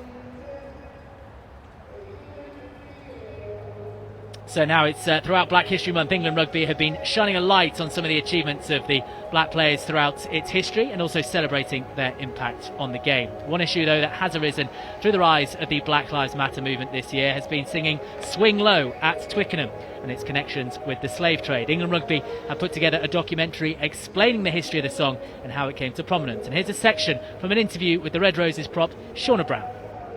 As long as it's not being sung to offend someone, it's not being said to make someone feel small or to make someone feel little or belittle someone. Sometimes it's okay to keep up with tradition and sing what comes to mind and your heart. So it's so personal, and it's very much personal preference. It's not for me to judge. It's not for anyone else to judge. For anyone sings it. For me, it's about, as long as you know in your heart the reasons behind why you're singing it, you've done your research, you know the roots of it, you know how it's come into rugby tradition. It's very much a personal choice for me. And if somebody sung it to me on the pitch, or while I was on the pitch, not necessarily to me, but while I was on the pitch, like I'm not just going to sit down and down tools and not play rugby anymore, because in that situation, it's not meant in a bad way. It's more of a celebration. It's the camaraderie. It's the fact that everyone knows it, and sometimes it just adds to the atmosphere, which can be a positive thing. It's the English language in general, right? It means what you want it to mean sometimes, and one word in one situation could be very different coming from somebody else in another situation. So it's situation dependent, it's person dependent, it's intent dependent, and just as much of the English language is how you use it, but also having a knowledge and the backing behind it. So it's knowing where the origins of words or phrases or sentences or songs come from, and almost respecting that, and then making your own informed decisions as to whether to use it, whether to say it, whether to refer to these things, and in what context. Shauna Brown there, the Red Roses and Harlequins women's prop, speaking about some of the issues to do with Swing Low, Sweet Chariot being sung at Twickenham Stadium. And the full documentary from England Rugby is available now, 21 minutes of it on the England Rugby YouTube page. That went up this morning. A really interesting watch, views from around the rugby world on the history of it, and Shauna Brown part of that. Let's give a reminder to you of the upcoming offering of the Allianz Premier 15s. In a couple of weeks' time, we will be at Loughborough Lightning. They host Harlequins Women. Those sides, both with perfect records so far this season, show a top-of-the-table clash in the East Midlands as Loughborough welcome Quins. That's on Saturday the 7th November. The Premier 15s, of course, taking a break next week because it is the Women's Six Nations where the Red Roses going for that Grand Slam as they face Italy women. And then confirmation will bring you what live streams are coming up in round 5, 6 and 7, but we can confirm on England Rugby channels as well as Premier 15 ones that we will have streams across those weekends continuing all the way up until the Christmas period. But make sure you're following Premier 15's channels for the latest updates as well as the latest streams when they will be released over the coming weeks, of which games are going to be covered. So as we await the two teams here, the rain coming in from left to right, and the two teams not really seeing any signs, not seeing any coaching staff either. And if we let's get into the mindset, Cat Merchant, of the two head coaches. Jo Yaff, I mean, I felt like her team really grew into that 35 minutes, and we saw that some of their patterns of play were beginning to show. You could see what they were trying to do. But what do you think she'll be trying to say to her side? Yeah, I think just fine-tuning, because actually it is so nearly there. And I think... I think a little bit more depth so they can really hit onto it. I think that would help as well, just because the Wasp line speed is so good. But I think she'll be saying, we've got this, we can be calm, but we're switched on and fast, but calm it as well. And let's get into the head of Giselle Mather, and I think compared to last week where we were waxing lyrical about what the back line could do, her forwards have really fronted up today, and there's been the lineouts maybe haven't gone as well as they'd like, and one or two areas with carrying, but in terms of kind of physically fronting up, that's exactly what they've done. They have, and I think it's important that they go back to that as well, because not just that it's working for them with their pods and their carries, it's tiring Worcester out. It's really tiring having to defend and putting those double tackles in, bodies under fatigue, because then those gaps are more likely to open up. In terms of, I guess, benches, we spoke about the tiring nature of the play. We don't have those long stoppages for set pieces. Joe Brown is on what is a very youthful bench for Worcester Warriors Women. There's a number of people and more experienced, I guess, faces, people like Sarah Mitchelson, Sammy Wong, Katie Mason, amongst the Wasp bench. But with conditions like this as well, is it almost about kind of unloading your bench, because you want those fresh legs and that fresh impetus in the game? Yeah, fresh legs, and I think especially when they are so young. I think you said they were all 22 or under, which is ridiculous. But yeah, just go. You've got nothing to lose. Put them on. And again, with that yappy kind of mindset of just going, do what you're here to do, have confidence, back yourself, go out there, especially in a tight game, roll the dice. Why not give these players a go, see what they can do? Well, as the rain increases in intensity here at Sixways Stadium, and still no sign of the two teams probably getting another hot drink inside of them. A very uncertain time, of course, for everyone, what has happened in 2020, but rugby still going here, and England Rugby really behind the pitching campaign. So here's some of the famous faces from the game, as well as some reminders about why we all love rugby union so much.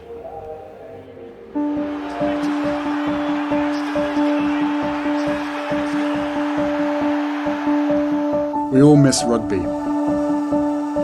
Training, playing, Supporting. This pandemic might have paused the game, But it hasn't taken away our spirit.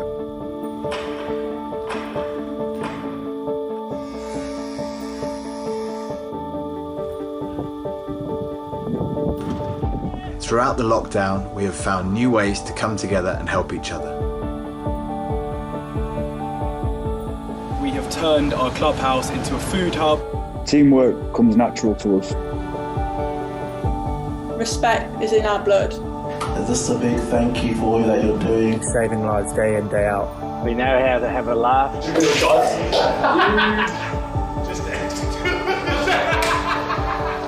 And cry. We dig in when it gets tough. Anything happens, good, bad, ugly, anything, we're into the next thing. We're throwing all of ourselves into the next thing. And leave it all on the pitch. This is our strength, and it will be the secret to rebuilding our wonderful sport.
Some great moments there from test level elite rugby with both the men and women, all the way down to grassroots and mixed ability. I've watched that video quite a few times. I don't think I ever tire of watching it. Some fantastic moments from across the rugby community, some of the things that have been happening during lockdown as well. And hopefully, of course, with international rugby on the horizon, the return of the Six Nations as well. International rugby not far away, but domestic rugby and top flight women's rugby is still going strong as we enter round 3 of the Allianz Premier 15s. Not the scoreline and big scores we were hoping here at half time at Sixways. Wasps with the 7-point lead. Heather Kerr with the only try of the game. And I think compared to one or two of the games that we've covered here on the Allianz Premier 15s, instead of their 10-minute halves, which both teams have to agree to how long the half times will be, I think with the weather today, both teams rather designed to take their time, Cat Merchant, in the changing rooms, which you cannot blame them for, can you? Probably a wise choice. Yeah, wise choice. Come in, warm up, and then reassess and come back out again. I must admit, I'm very pleased to have our shed today, because otherwise I'd be in there too. I'm not sure if we can get a shot possibly in the second half, but yeah, I mean, there is nothing better to describe it as a wooden shed essentially on top of one of the stands here at Sixways, because that is what it is. And thankfully, unfortunately, the cameramen are exposed to the elements, but we are in a warm position here. But you can, again, just try and reiterate, you mentioned there in the first half of commentary that you cannot sometimes see the rain on the camera pictures, and it's no relevance kind of on the picture quality, but here we are. We'll give you a little wave over in the far side over there. That is that in the garden shed on top of the stand. But again, we're covered in the elements here because this rain is really coming down. We can't see any breaks in the clouds, and I think we're probably set in now for the second half. This is really, really hard rain. It is, and I think sometimes it's not an excuse for, when there's a lot of knock-ons or it's slightly scrappy, but it definitely helps viewers understand, I think, a little bit more, because I've done it as well, watching, say, international games, and you're like, why is everyone dropping this so much? And then actually, when either you are there and you can see it, it is pelting down today.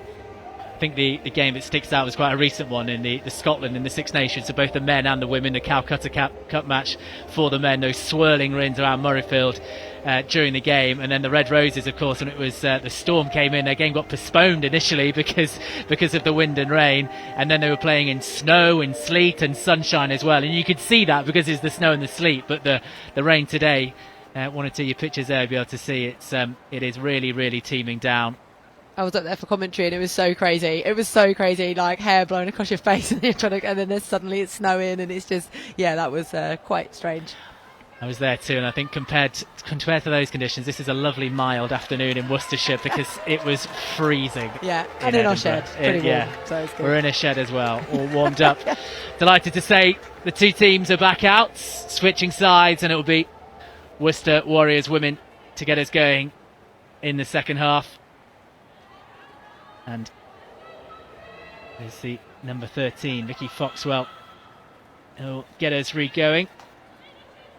Referee just checking with his two assistants. And the former Bristol back with the high restarts. Tap back by Burton under pressure from Matthews. Picking up where she left off there in the first half, Alex Matthews carries, lines, busy in defence, Jacqueline. Been a really impressive return to 15s from the England Sevens programme. Difficult one to deal with on the far side for Laughlin. Wasps coming through. Worcester managing to regain possession. She's done well, the winger there. Carried by Matthews. Round the corner looking for her forwards is Mattinson from Melling. Not now, let go, thank you. The Yorkshire prop taking it forward. Here's Nicholas.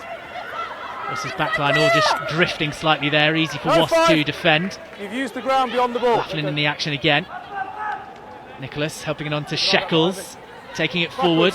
Ball coming loose in the tackle. Hold. Okay, stay there now. Flat to the line is Bricknell.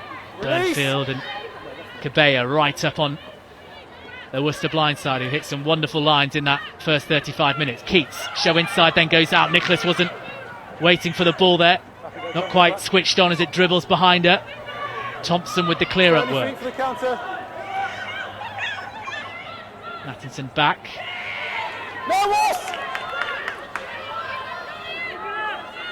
Placement on here for Worcester. This Shermer has come on at half-time. Mattinson with a high one, which will allow the Worcester chasers. Callender right underneath at the open side. Socks rolled down. All action performance from her in the first half. Back on her feet now. Wasps on the halfway line in the driving rain in Worcestershire. West just had to check half a step for the ball there. Jones on the wraparound. Alder, half a break from the Wasp captain. Wonderful work against her opposite number. Quanta outside, racing towards the 22. Laughlin does well to just grab her, roll down and bring down the big Wasp winger. McDonald to West, taking it forward. Bounces off the first tackle. Craik is there with her. Good work this from Wasps as the Worcester defence just try and recover themselves. No, two. Short drive, McDonald. Here is the try scorer, Kerr. Ball's there, leave it, Worcester. McDonald again. Cabella this time. Again, those pods beginning to form. Roland there. Support from the left-hand side too. Advantage on the play to Wasp at the moment. Jones thinks about the kick forward. Can't kick the ball out. Penalty advantage, heard from the referee. So she attempted the kick out wide. Time called off though with a Worcester player down. Kick it out. And the treatment Time's off, though. to be received. It was nice to see Alder get her hands on the ball for Wasp, because that's the first time really we've seen her really have a tiny bit of space. She just got outside the corner of the defence and really put some pace on. We talk about the pace of the back three, but Alder there really showing how quick she is too. Alder, part of the Exeter team, will have played under Joe Yapp. Joined in 2015. It's her 50th Premier 15s appearance for the club. The Worcester player down, just receiving a bit of treatment. Meg Jones has placed the ball dead in front of the posts, and a simple kick for a kicker of her calibre this. Right decision, because it is so close, and yes, okay, Worcester haven't been right by the try line or anything, but they have been there and thereabouts, as in they're in contention to scoring. So take it full, obviously try clear, take it to 10 points. There's Shermer back on her feet, the replacement, number 17. Delighted to say is joined the line as Lindsay O'Donnell just has a word with the referee as Meg Jones lines up her kick. Time on. Dead centre of the pitch. Number 3. Jones will go through her routine, the 9-capped English back. Crouch into position, successful strike, up go the yellow flags and into double figures Wasp go. Worcester Warriors Women 0, Wasp Ladies 10. And all from that initial break from, as you mentioned, Kate Alder, then Celia Quanta down the wing as well. And the Wasp backline beginning to click as we see how that penalty was won. Just not rolling away from Shermer initially, then the pod carry. Backwards off Wasps. And Laura Keats coming through with the big boot, which we cannot do. The laws now just trying to disrupt the Wasp play. And a simple penalty from the referee's point of view. And definitely not when the referee stood right there looking at you do it. I think there's times you can get away with stuff and there's times you can't.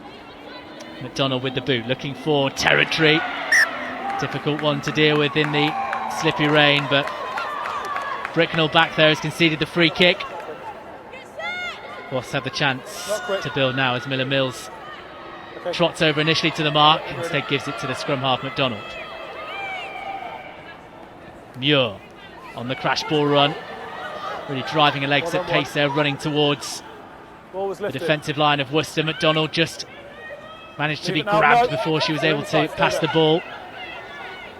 Keats again trying to be a nuisance at the breakdown. No, release! Let go, Worcester. Tackle is still there. Tight at the moment from a Wasp point of view. McDonald out to Muir again. In the loose. Tackle move. The prop switching from her start at hooker last week. Jones, good flat pass, looking for Roland. Excellent offload to Quanta. Wasp again looking for the offload, but it's well read this time by Foxwell. Coming back into the defensive line and just stolen back possession for the women in blue. Shekels though immediately turns it over. And a free kick straight away to Wasps. That was one of those classics. Shekels has looked up, she spotted the defender flying up at her, and then you don't focus on just getting the ball in your hands. It's those quick positives which and suddenly turn into a negative with a handling error.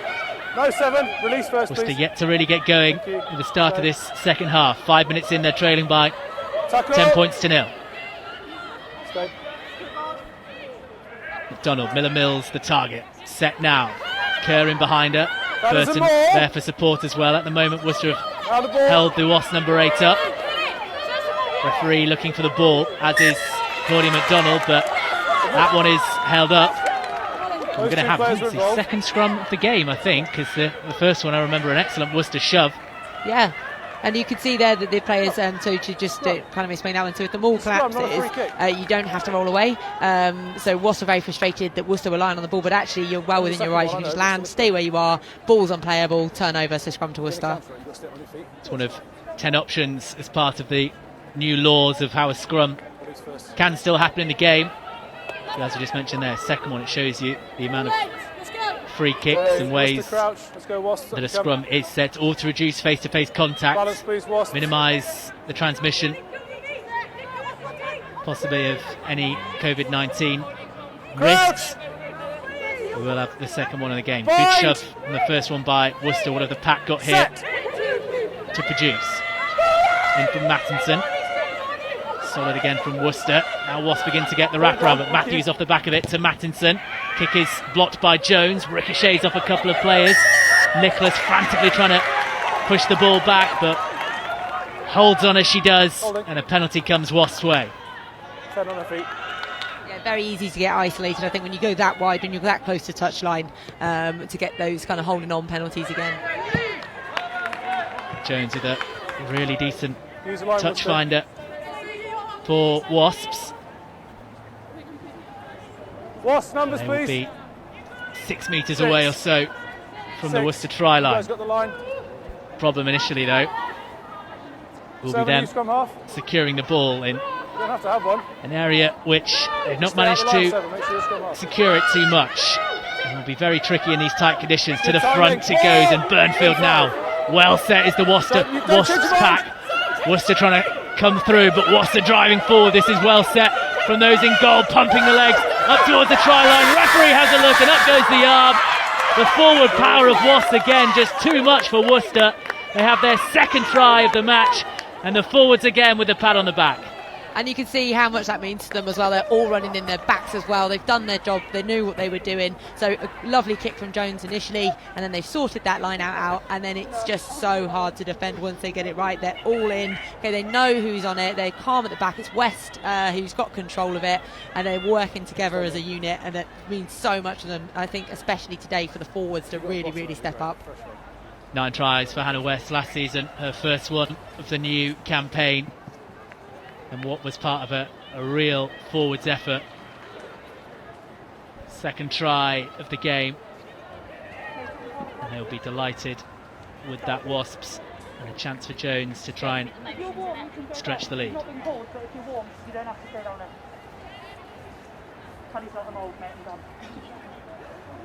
look at the ball, that's the 15-metre line there. Jones from the left-hand side will be in swinging from the right footer. Little shimmy towards the posts, and a nod from the two assistants, and an excellent strike from Megan Jones. Just nudges them further ahead to a 17-point lead as we look at this superb work from the forward pack.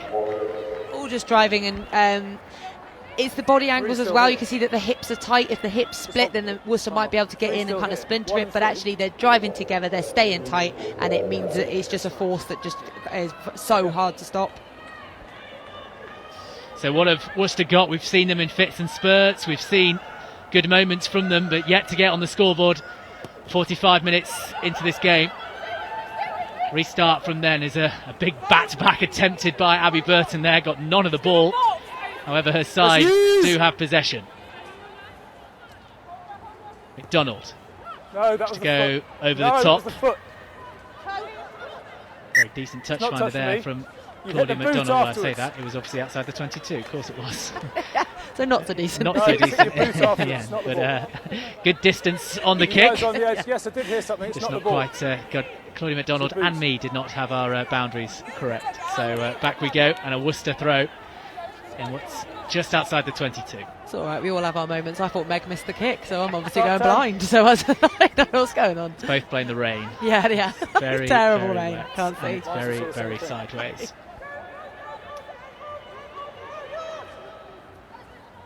Matthews goes up again, just then able to gather. Free kick advantage for a knock on. For Worcester. Advantage on the Use play. your hands. Use it now.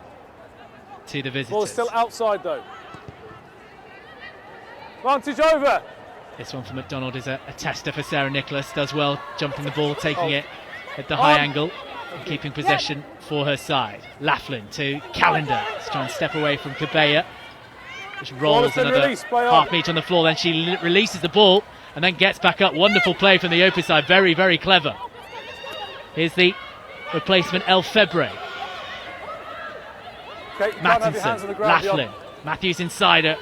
Two challenges, bouncing off the tackle of Matthews, and she loses the ball in the tackle. Burnfield at the heart of it again. Such a warrior for Richmond over so many years, and bringing exactly that sort of game to Wasps this afternoon on her debut. She's someone that you definitely want on your team. A nightmare to play against. Genuinely one of the worst people to play against. You'd also come like, oh no. But really helps lead the team that kind of physical way. Deep kick from Wasps, looking to try and spit the back three. Here is Kershaw, looking for space herself. Low grubber, difficult for Kildun to deal with, but read it all the way into her arms. Now the half step from Kildun. Tackle, no hands! That half step that brought her a brilliant try in the opening stages against Harlequins last week. Stunning start to that game. Haven't really seen too much of her or many of the Wasp backs this afternoon with the conditions. McDonald now with the grubber kick over the top. Really well weighted that from Claudia McDonald. Just beginning to control things from scrum half, the Wasp number 9. And it's a balance, isn't it, of whether you're wanting to play fast or you want to slow it down, but you're just in total control of it. And I think that's what Wasps are starting to look like now, and they're bringing that balance between when they're wanting to ramp it up. Couple of replacements on for Wasps. Katie Mason, Sarah Mitchelson, jog on. And Mitchelson's 199th outing for the club. Superb work, and straight into the action, straight into the calling of who she's got in defence. That is a tackle. Let go, Wasps. Let go, please, 5. Thank you. They didn't go anywhere. Worcester with the ball. Nicholas, again, the rain just picks up in intensity. Wonderful pick up there. And Worcester on the charge now, looking for runners. Was Bricknell. Mattinson. Let go, you two, let go. Wasp back in defence. Nicholas helps it on. Laughlin, difficult one to deal with. Rowland came through trying to kick the ball from Shekels. Okay. I asked her to let go. Let's not make a meal of it. You've got referee just trying to 7. Keep a hand on proceedings. Just let go. Once that contest is over, just let go. Good momentum Worcester get, it just picks them all up. The coaching staff get up. You can hear the kind of the shouts and screams from the sideline. And they're just, I guess, almost willing their team to try and get back in it. Just that positive attitude from the sidelines onto the pitch. Yeah, definitely. You can feel it. The energy is there. And a great line break from Bricknell. Absolutely fantastic pace on there. At the moment, though, Wasps with the ball. Wasps with the lead and in control of this game. Meg Jones now with a really clever kick. Looking for the runners round the outside. Kildun and Mason coming through. Superbly weighted by Meg Jones. Really clever kick. Just dissecting the back line. And Kildun and Mason very nearly getting on the end of it. I think those are the horrible ones as a winger to get to. Laughlin does really well there, because actually it's easy to panic in those moments. You've got a whole back three running through at you. You're running backwards trying to gather it. So a very clever kick, nudging behind to put the back three under pressure. They'll have themselves as well from that clever kick. A throw into the line-out. Burnfield at the front, Miller Mills in the middle. Burnfield, the target, slips out of her hands, regathered and taken into contact. Hold. McDonald to West, the second Wasp try scorer, bounces off the first tackle, makes another good 3 or 4 metres. McDonald again flat, difficult at the ankles for Wasp to deal with. Referee happy there was no knock on. McDonald throws it out as she gets shoved backwards in the tackle. Sadia Cabello with the carry. Hold. Jones in a deeper position now, looking for the grubber kick. Kildun and Mason again the targets. Kershaw does really well, the 18-year-old fullback. Beats the first tackle and gets herself up to the 22. Mattinson with the defence not set, tried to go in behind, but Kildun back now and in possession. Bit of a shimmy, trying to get round Matthews, who doesn't miss many tackles and doesn't miss that one. The ball comes loose again, spilling out of the breakdown. Here's O'Donnell, shoved back by Burton. Really scrappy and physical in there at the moment. Tackles all around the place. Wonderful offload work. Now here's Shekels down the wing. Tight, compact work from Worcester. Then the penalty coming in. You're okay. You're okay. Mattinson just thought about the quick tap, but will look down the touchline. And she's just trying to clap, just trying to encourage those around her. I think worth mentioning Kershaw, you're saying 18, to have the confidence to receive a ball right on your 5 metre line and actually just burst on at pace and kind of back herself. I just think that's excellent to see, and you're only going to see more and more from her as she develops even more so in confidence. But great confident player. Jo Yapper, a developer of young talent throughout the age groups and bringing through the next batch of youngsters here at Sixways as O'Donnell goes off. The replacements all coming on now for the Warriors. Flo Long is on. Jo Brown is also on for Worcester, along with Liz Shermer. So fresh legs in this Warriors pack. Matthews the target, wonderful take, off to Mattinson. Again that fizz pass, she's not worried about McDonald flying out the line, backing herself every single time. To Keats now. No, Six, clear release, please. Trundling forward the prop, over the gain line she goes. Mattinson just has to secure it.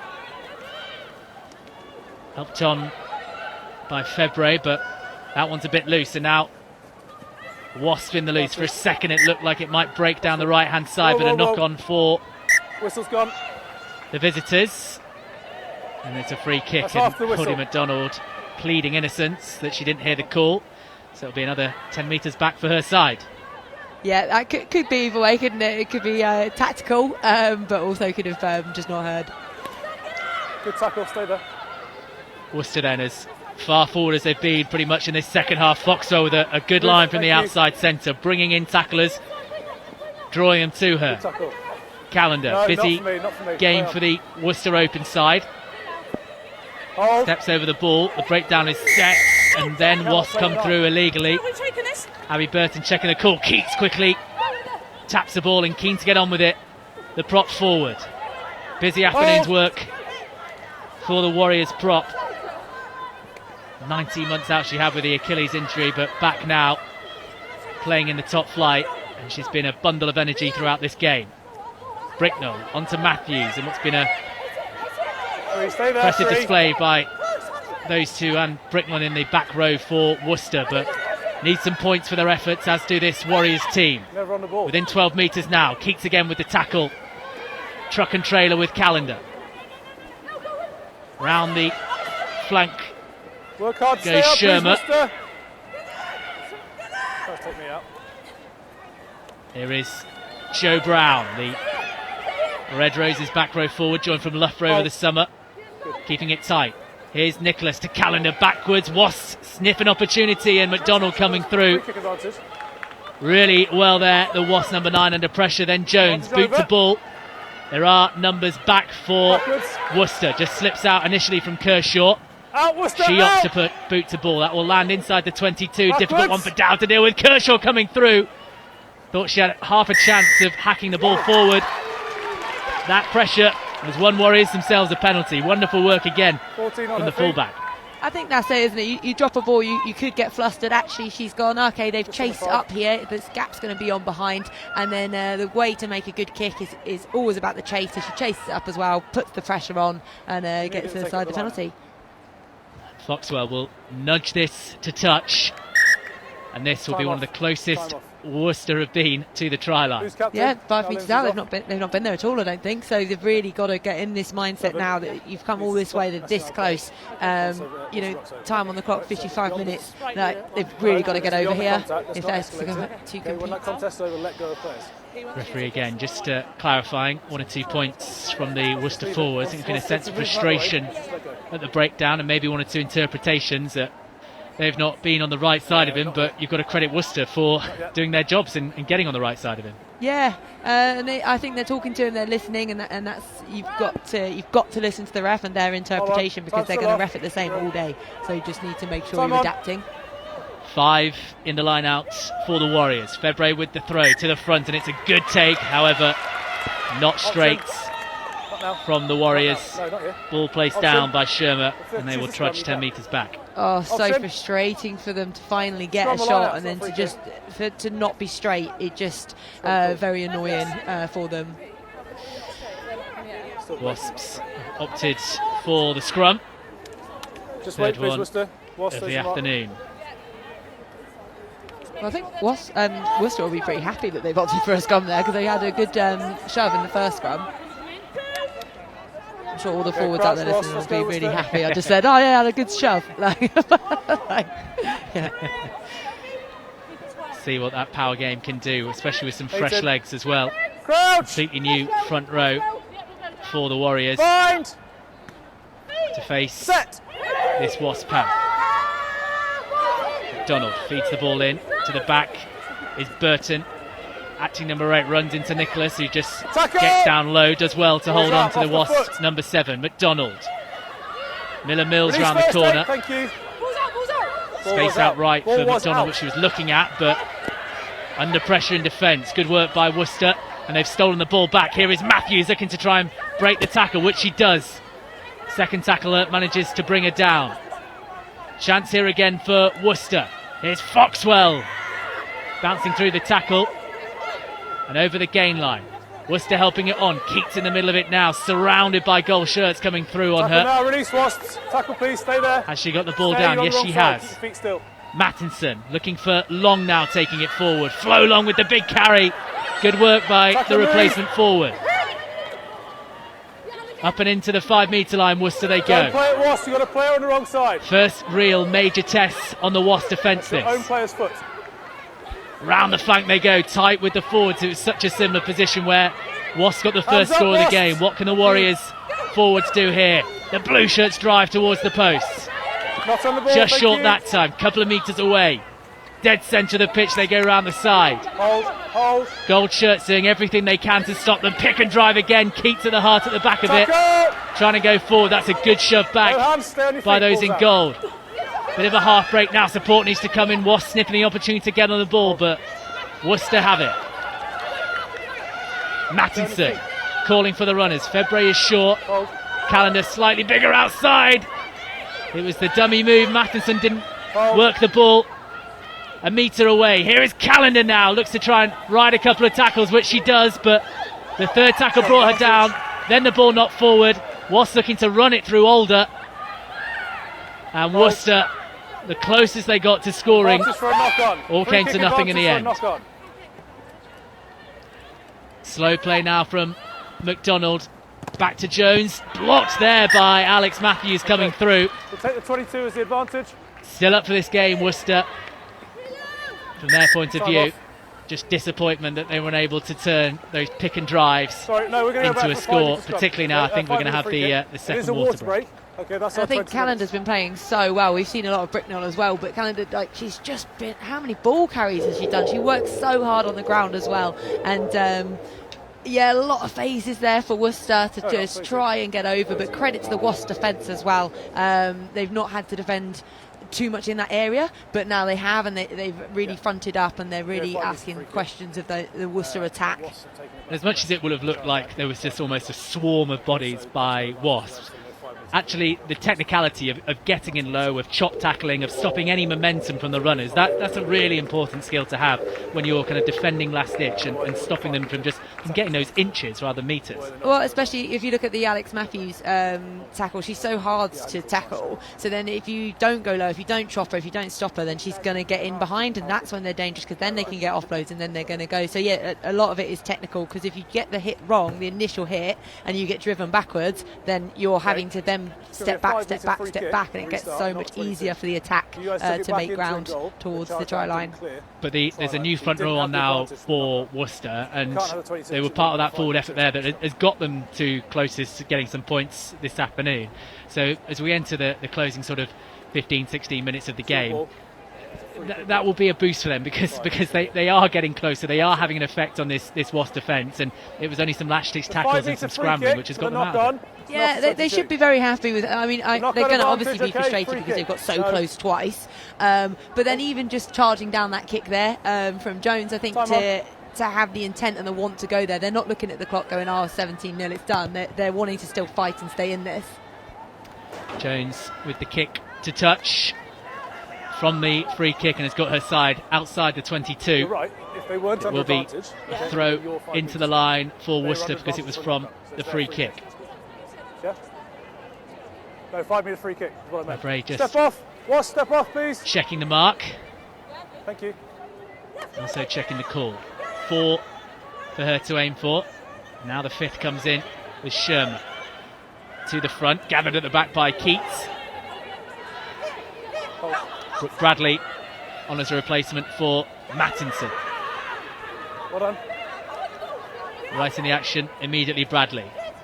Nicholas standing a bit deeper. Really get everything on the pass there, the fly half, but it's skimmed up nicely from a Worcester point of view and then gathered at the back by Matthews. Good offload from her. Worcester trying to throw it out the tackle at the moment. Ball ricocheting. Difficult to deal with. Again, worth reiterating that the strength of this rain, it hasn't stopped in the second half, and it's very tricky handling conditions. Okay, when you're ready. I think the difference with the offloading is when, like with Matthews, she's got in behind, she's got a bit of a handoff, it's a free offload, whereas sometimes when there is pressure on you and you're getting hit back, that's when it's way more difficult to offload, and I think that's what started to happen on the kind of 3rd, 4th offload. Taken forward by Burton for Wasps. 17 points to the good.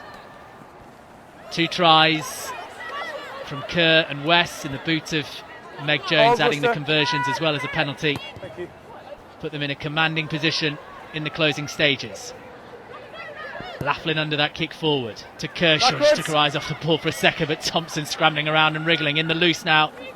Lydia Thompson back in the side, but not really a day to show Lydia Thompson's qualities. Haven't really seen much of the ball from her. Hold. Thank you. Still going Worcester, still carrying it up and carrying hard. Brooke Bradley trying to dig out the ball but not rolling away in the tackle. 3 moves sooner. And that will be the penalty to Worcester, who instead of kicking go for the tap, and Callender gathers at the second attempt. It's all action display. Attempted kick forward, then another hack forward by Foxwell. Accidentally offside for me. Ball kicked into the player in front. Accidentally offside. Wasps. Scrum. Missed the call from the referee there. I think accidental offside, so I think she'd got ahead of Foxwell got ahead of the kicker. Thinking that's what I saw. Will be another scrum. And the chance for the forwards to get to know each other. In the other games throughout round 3 of the Allianz Premier 15s, Harlequins are 33 points to 0 ahead against Exeter Chiefs at Shaftesbury Park. And it's still Bristol Bears 0, Loughborough Lightning 12, and 18 minutes into the first half at Allianz Park. Saracens are 12-0 up against DMP Durham Sharks. Crouch! Was scrum for the accidental offside.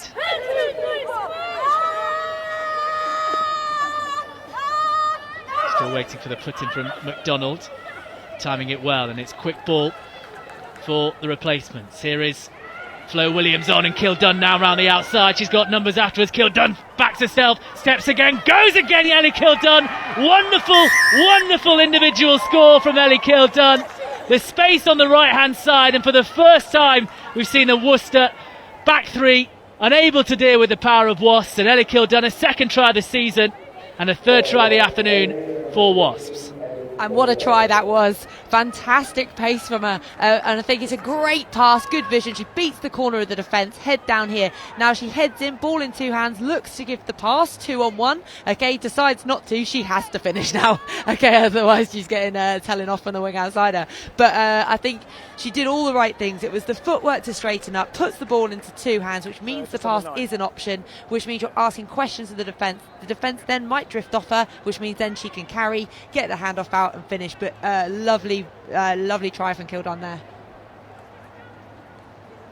Jones with her most testing kick of the afternoon. 3 from 4 so far from the tee. Lining up another one. This one unable to go over. It is 22-0 to the visitors. And we mentioned during her fantastic try last week that Ellie Kildunt, the balance and the way she runs, and here again, just with that shimmy, the ball in 2 hands, and then the balance again to hand off and go.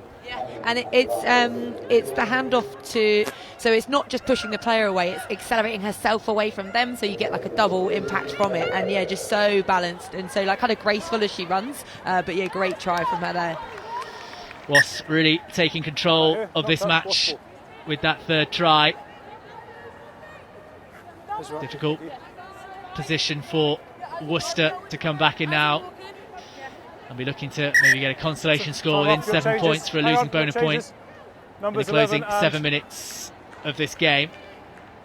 Worcester will definitely have positives to take away from it, but I think they're going to look back and be frustrated that they didn't take some of the opportunities because I think it could have been a lot closer, it could have been a lot tighter, putting pressure on. Who's captain now? A couple of replacements being made from a Warriors point of view. Lowry Williams and Zoe Healey coming on. Sammy Wong coming on for Claudia McDonald. No, she's not, sorry. She's going for Kate Alder, and Claudia McDonald is going to have a role in the centres. A little forward off Worcester to the back of the line. Just a free Knock kick on advantage. From Worcester. Wasps with the advantage on the play. Jones back inside the quick hands. Lost forward by Worcester. Knocked off from a boot by Worcester. We will go back for the knock on, in the line out. Free kick. Use the line, use the line. They're not going quick, just use the line. One of the things I quite like about the new rules is there's more emphasis on the advantage, and so actually players can go, right, let's try get it wide, let's try something, because you know that you can always come back. I'm interested to see Claudia at 12 and see what she can do there, because she's played 15, played 9, and now we can see her at centre too. Speaking to her in the Red Roses camp, she had some time at 13 at DMP Durham Sharks, what was Darlington Moden Park Sharks, so equally adept in the back line. Role in the centres there, probably not too much crash ball with a centre partnership of Jones and McDonald, but 23, pace and skills are plenty. As Worcester get themselves a free kick, getting into the closing stages. We'll get Cats Allianz Premier 15's player of the match shortly. See what Worcester can work from. Just on the 5, level with me.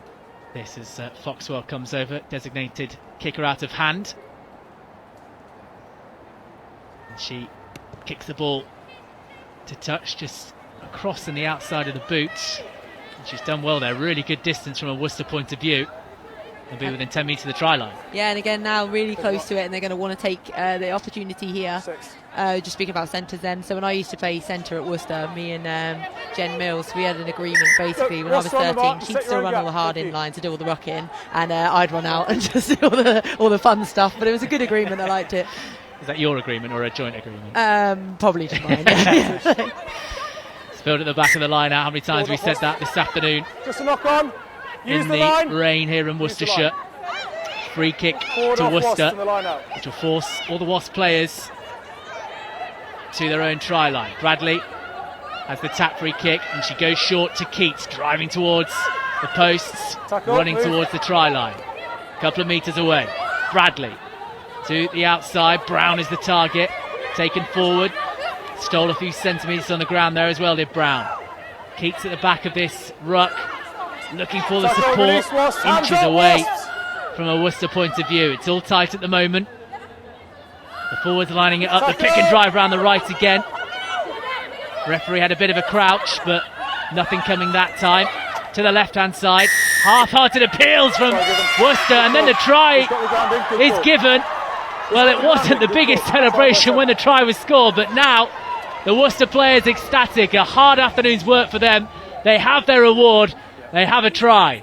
And they deserved that try as well. They were really clued on. They reacted very well, and they're just throwing bodies in there. They're just working hard, getting low. We'll try and get another angle if we can, a closer angle but the referee has given the try to Worcester. Laura Keats and the forwards all around that effort. Let's see if the Worcester Warrior feed can give us any more information, but just for their efforts this afternoon, you have to say that thoroughly deserved, and they've not had too many visits to the 22, but just for a whole 70-minute performance and the effort of the matchday squad, deserved. Foxall with the conversion, clean enough strike from her, and it is now 7:22. I think it's an important time to get a score there as well, for them as a squad and for them to develop, to know that actually, yeah, when it is tough, but we can get ourselves into these situations and we will be able to play. And they're just relentlessly going again and again and again at that line. It was such a half-hearted appeal. It was almost as if they doubted themselves if they had scored. Kildun with the restart and taken in by Worcester. And with a couple of minutes left, Caddy, it is time for you to pick an Allianz Premier 15's player of the match. It's the lady making the tackle there. It's Hannah West. I think she's been fantastic today. She's kind of been everywhere, done a lot of carrying, lots of passing, and just a lot of the groundwork that needs doing. And yeah, it's not often you see your props doing that kind of work. And I think, yeah, she'd had a... Seven, you're okay. The second one was forward. You'd have to have backed one of the Wasps to get that call, because they've been not quick. Let them get 10. part of a real forward effort for them. I'll give you time, but you must 2 be tries, 10. one from West, one from Kerr, establishing the lead. Ellie Kildun with a bit of the icing on the cake towards the end. And they're looking for, of course, still the chance for a bonus point try for the visitors, with a couple of minutes left on the clock, but they're not going to be able to do it that way. Spilling the ball back inside to Keats. So busy with her carry work this afternoon, Laura Keats. And still going in the closing stages of the match. Big hit there by Burton. Did really well to line her up, but Worcester with a bit of space on the outside. Wonderful flick up by Foxwell. Late tackle, number 9. The late tackle. game has been brought back for the penalty. Not wrapping the arms round. I think I saw the referee make a move towards that. I'm more confused as to why I got called back, because I feel like play the advantage. They were 10 metres ahead and out wide, but unless there was an infringement out there. But yeah, called it back. With the penalty, of course, Worcester with the throw to the line out. Bottom 3 finished in the first couple of years of the Allianz Premier 15s for Worcester. But encouraging signs so far this season in terms of their play, certainly. 1 win from 3 it will be. Things you feel building here for Jo Yap and her squad. Tackle, move! Bradley taking into contact after the tap back. Stay, leave it. Keats up against Burton. The 2 flankers bringing down the Worcester prop. Into the back line, and Calendar, another one of those that's worked so hard this afternoon. What will be a losing cause for Worcester. Kick forward for them in broken play. Here is Flo Williams to Kildun. What has she got here? The kick over the top. She goes for the Wasp fullback. Finds space, finds the turf. Difficult one for Kershaw to deal with. Excellent shimmy from the Worcester fullback. Loses possession there. The Wasps now in the loose. Driving forward is Sam Monaghan on for her debut. Kick forward off the floor by Shekels. And inside and out from Wasps. It will be a free kick to Worcester Warriors.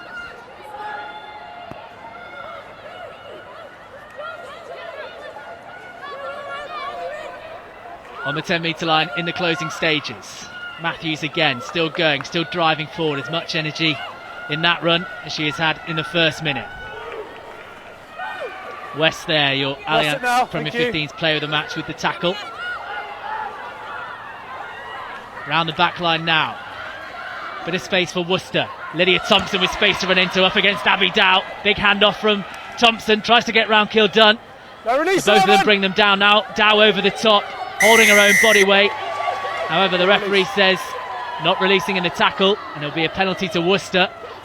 And that was well, a moment I'm sure you, Kat, as well, love to see two wingers going at it down the wing. That's all game I've wanted to see Thompson and Dow against each other, both in contention for England spots in there. And then Lydia, I love it. I love the confidence. She's right by the touchline, but she knows she's not going into touch. She's so confident. She's got that handoff out, does really well, gets in behind, and a lovely run. I'm really pleased to see that as well, for her to have had an opportunity with the ball. The strength and pace of Lydia Thompson there, and that run has got her side deep inside the 22. Well, I think it's an important part of being a wing, and it sounds so basic, but not going into touch. But when you're that close, because she is so strong, and I think that's a key thing that she has, to her credit. Ball over the top, and Bricknell gathers, and just for a second it looked as if the try line was gaping, but she lost it forward. Free kick to Wasps.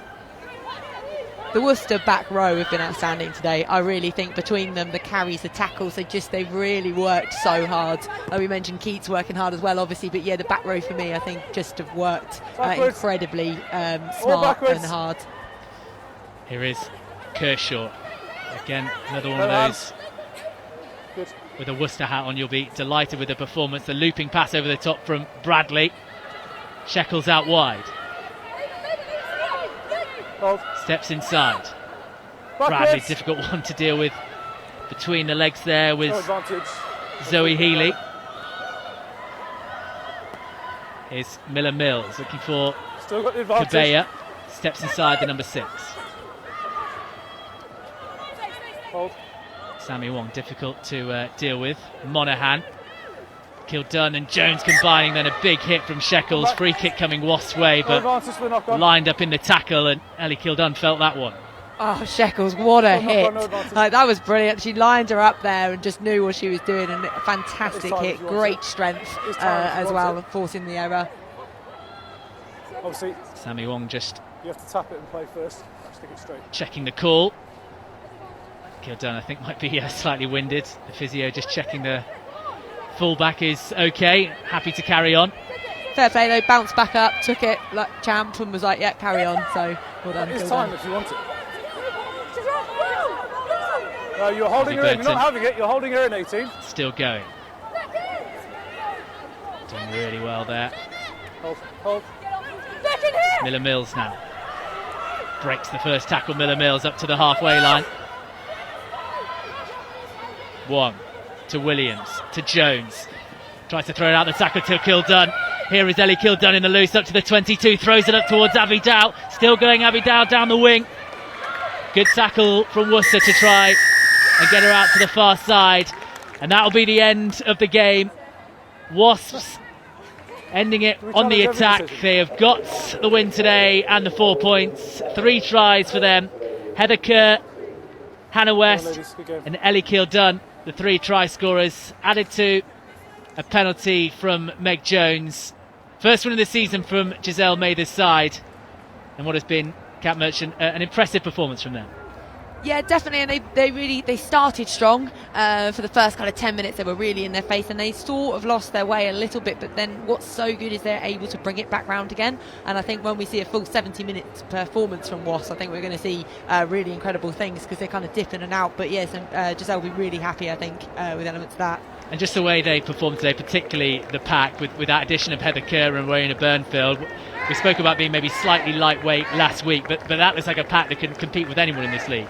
Yeah, and I think against Quins last week with those kind of players as well, they might have matched up a little bit more in that second half, playing that forwards type game. But yeah, it just makes them kind of balanced with they can have a plan B.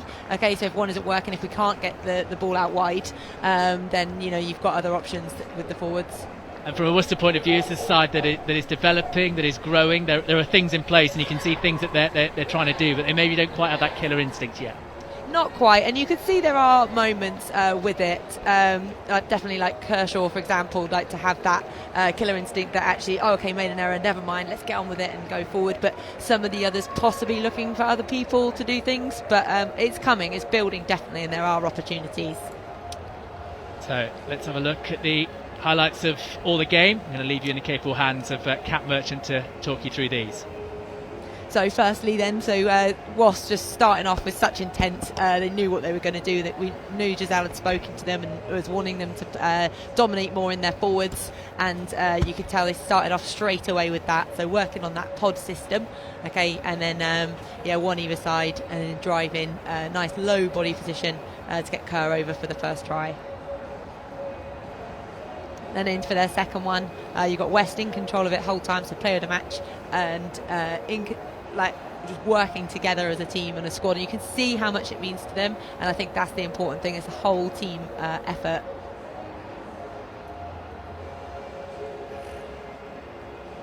And then I've practiced that one a lot at training, so to be able to do it against a team and come away with it good. And then this is obviously, I'm going to be biased for backs, but this is my favourite. Ellie Kilden, really good work here to footwork, move that ball across, gets it into two hands, could give the slightly simple one, the 2v1 initially, but then actually backs herself and realises she's got it. So goes for the handoff as well, so looks across, sees that she's fixed the winger, and then can kind of go herself. But great gas there.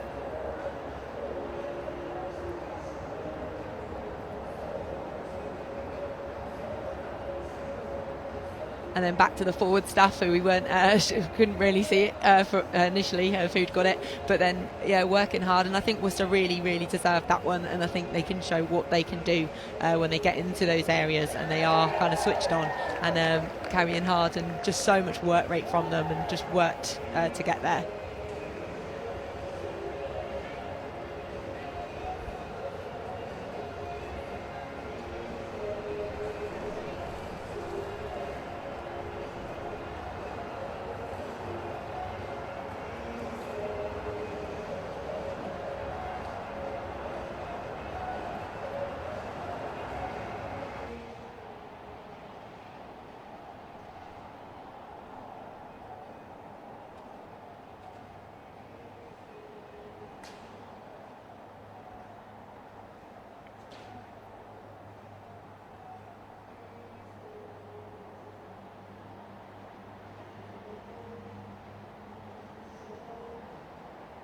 So we're just waiting now for Nathan to do the player of the match interview.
Hannah West, congratulations, the Allianz Premier 15's player of the match. How difficult a game was it out there?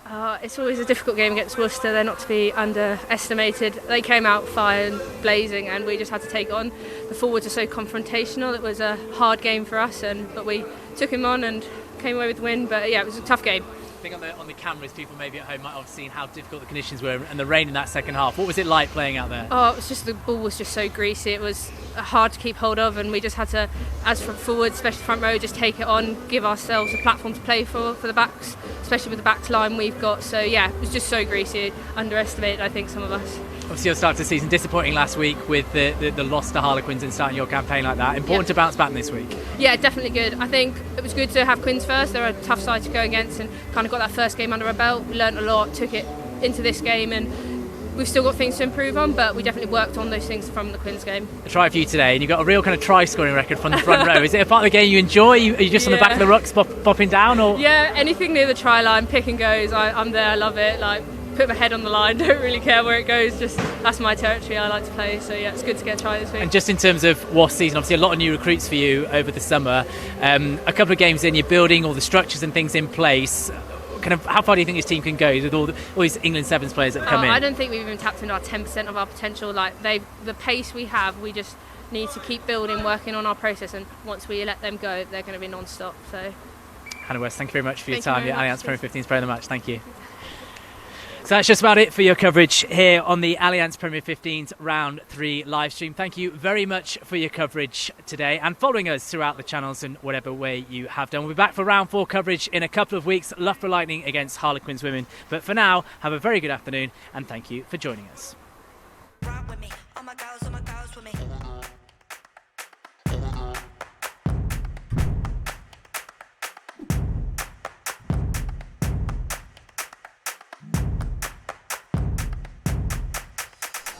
Out towards Chloe Rowley, wonderful step from the Scotland international, gliding away, running away, sprinting away, stunning score!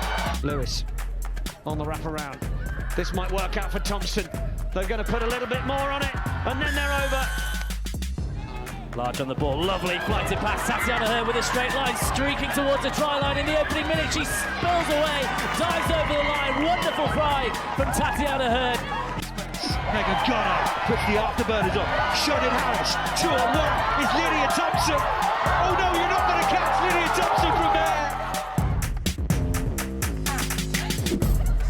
Scott. Oh, it's intercepted by Emily Scarrett. They won't catch Emily Scarrett from there. The long legs just eating up the ground. Oh, Chloe Rowley's making her way back, but she won't catch her. Emily Scarrett has been on fire. Carson again, she's having an absolute stormer of a second half. The Canadian international still going, gets the offload out. Lottie Clapp bursts away from the tackles, gives it off. Carson again, looks on the outside, Packer for the hat-trick. What a score from Saracens. What a comeback. Ride with me, oh my girls with me. Ride with me. Turnover by Malloy. And McDonald sets off. Claudia McDonald. Mack is back and in fine style. Oh, it's a fine strike.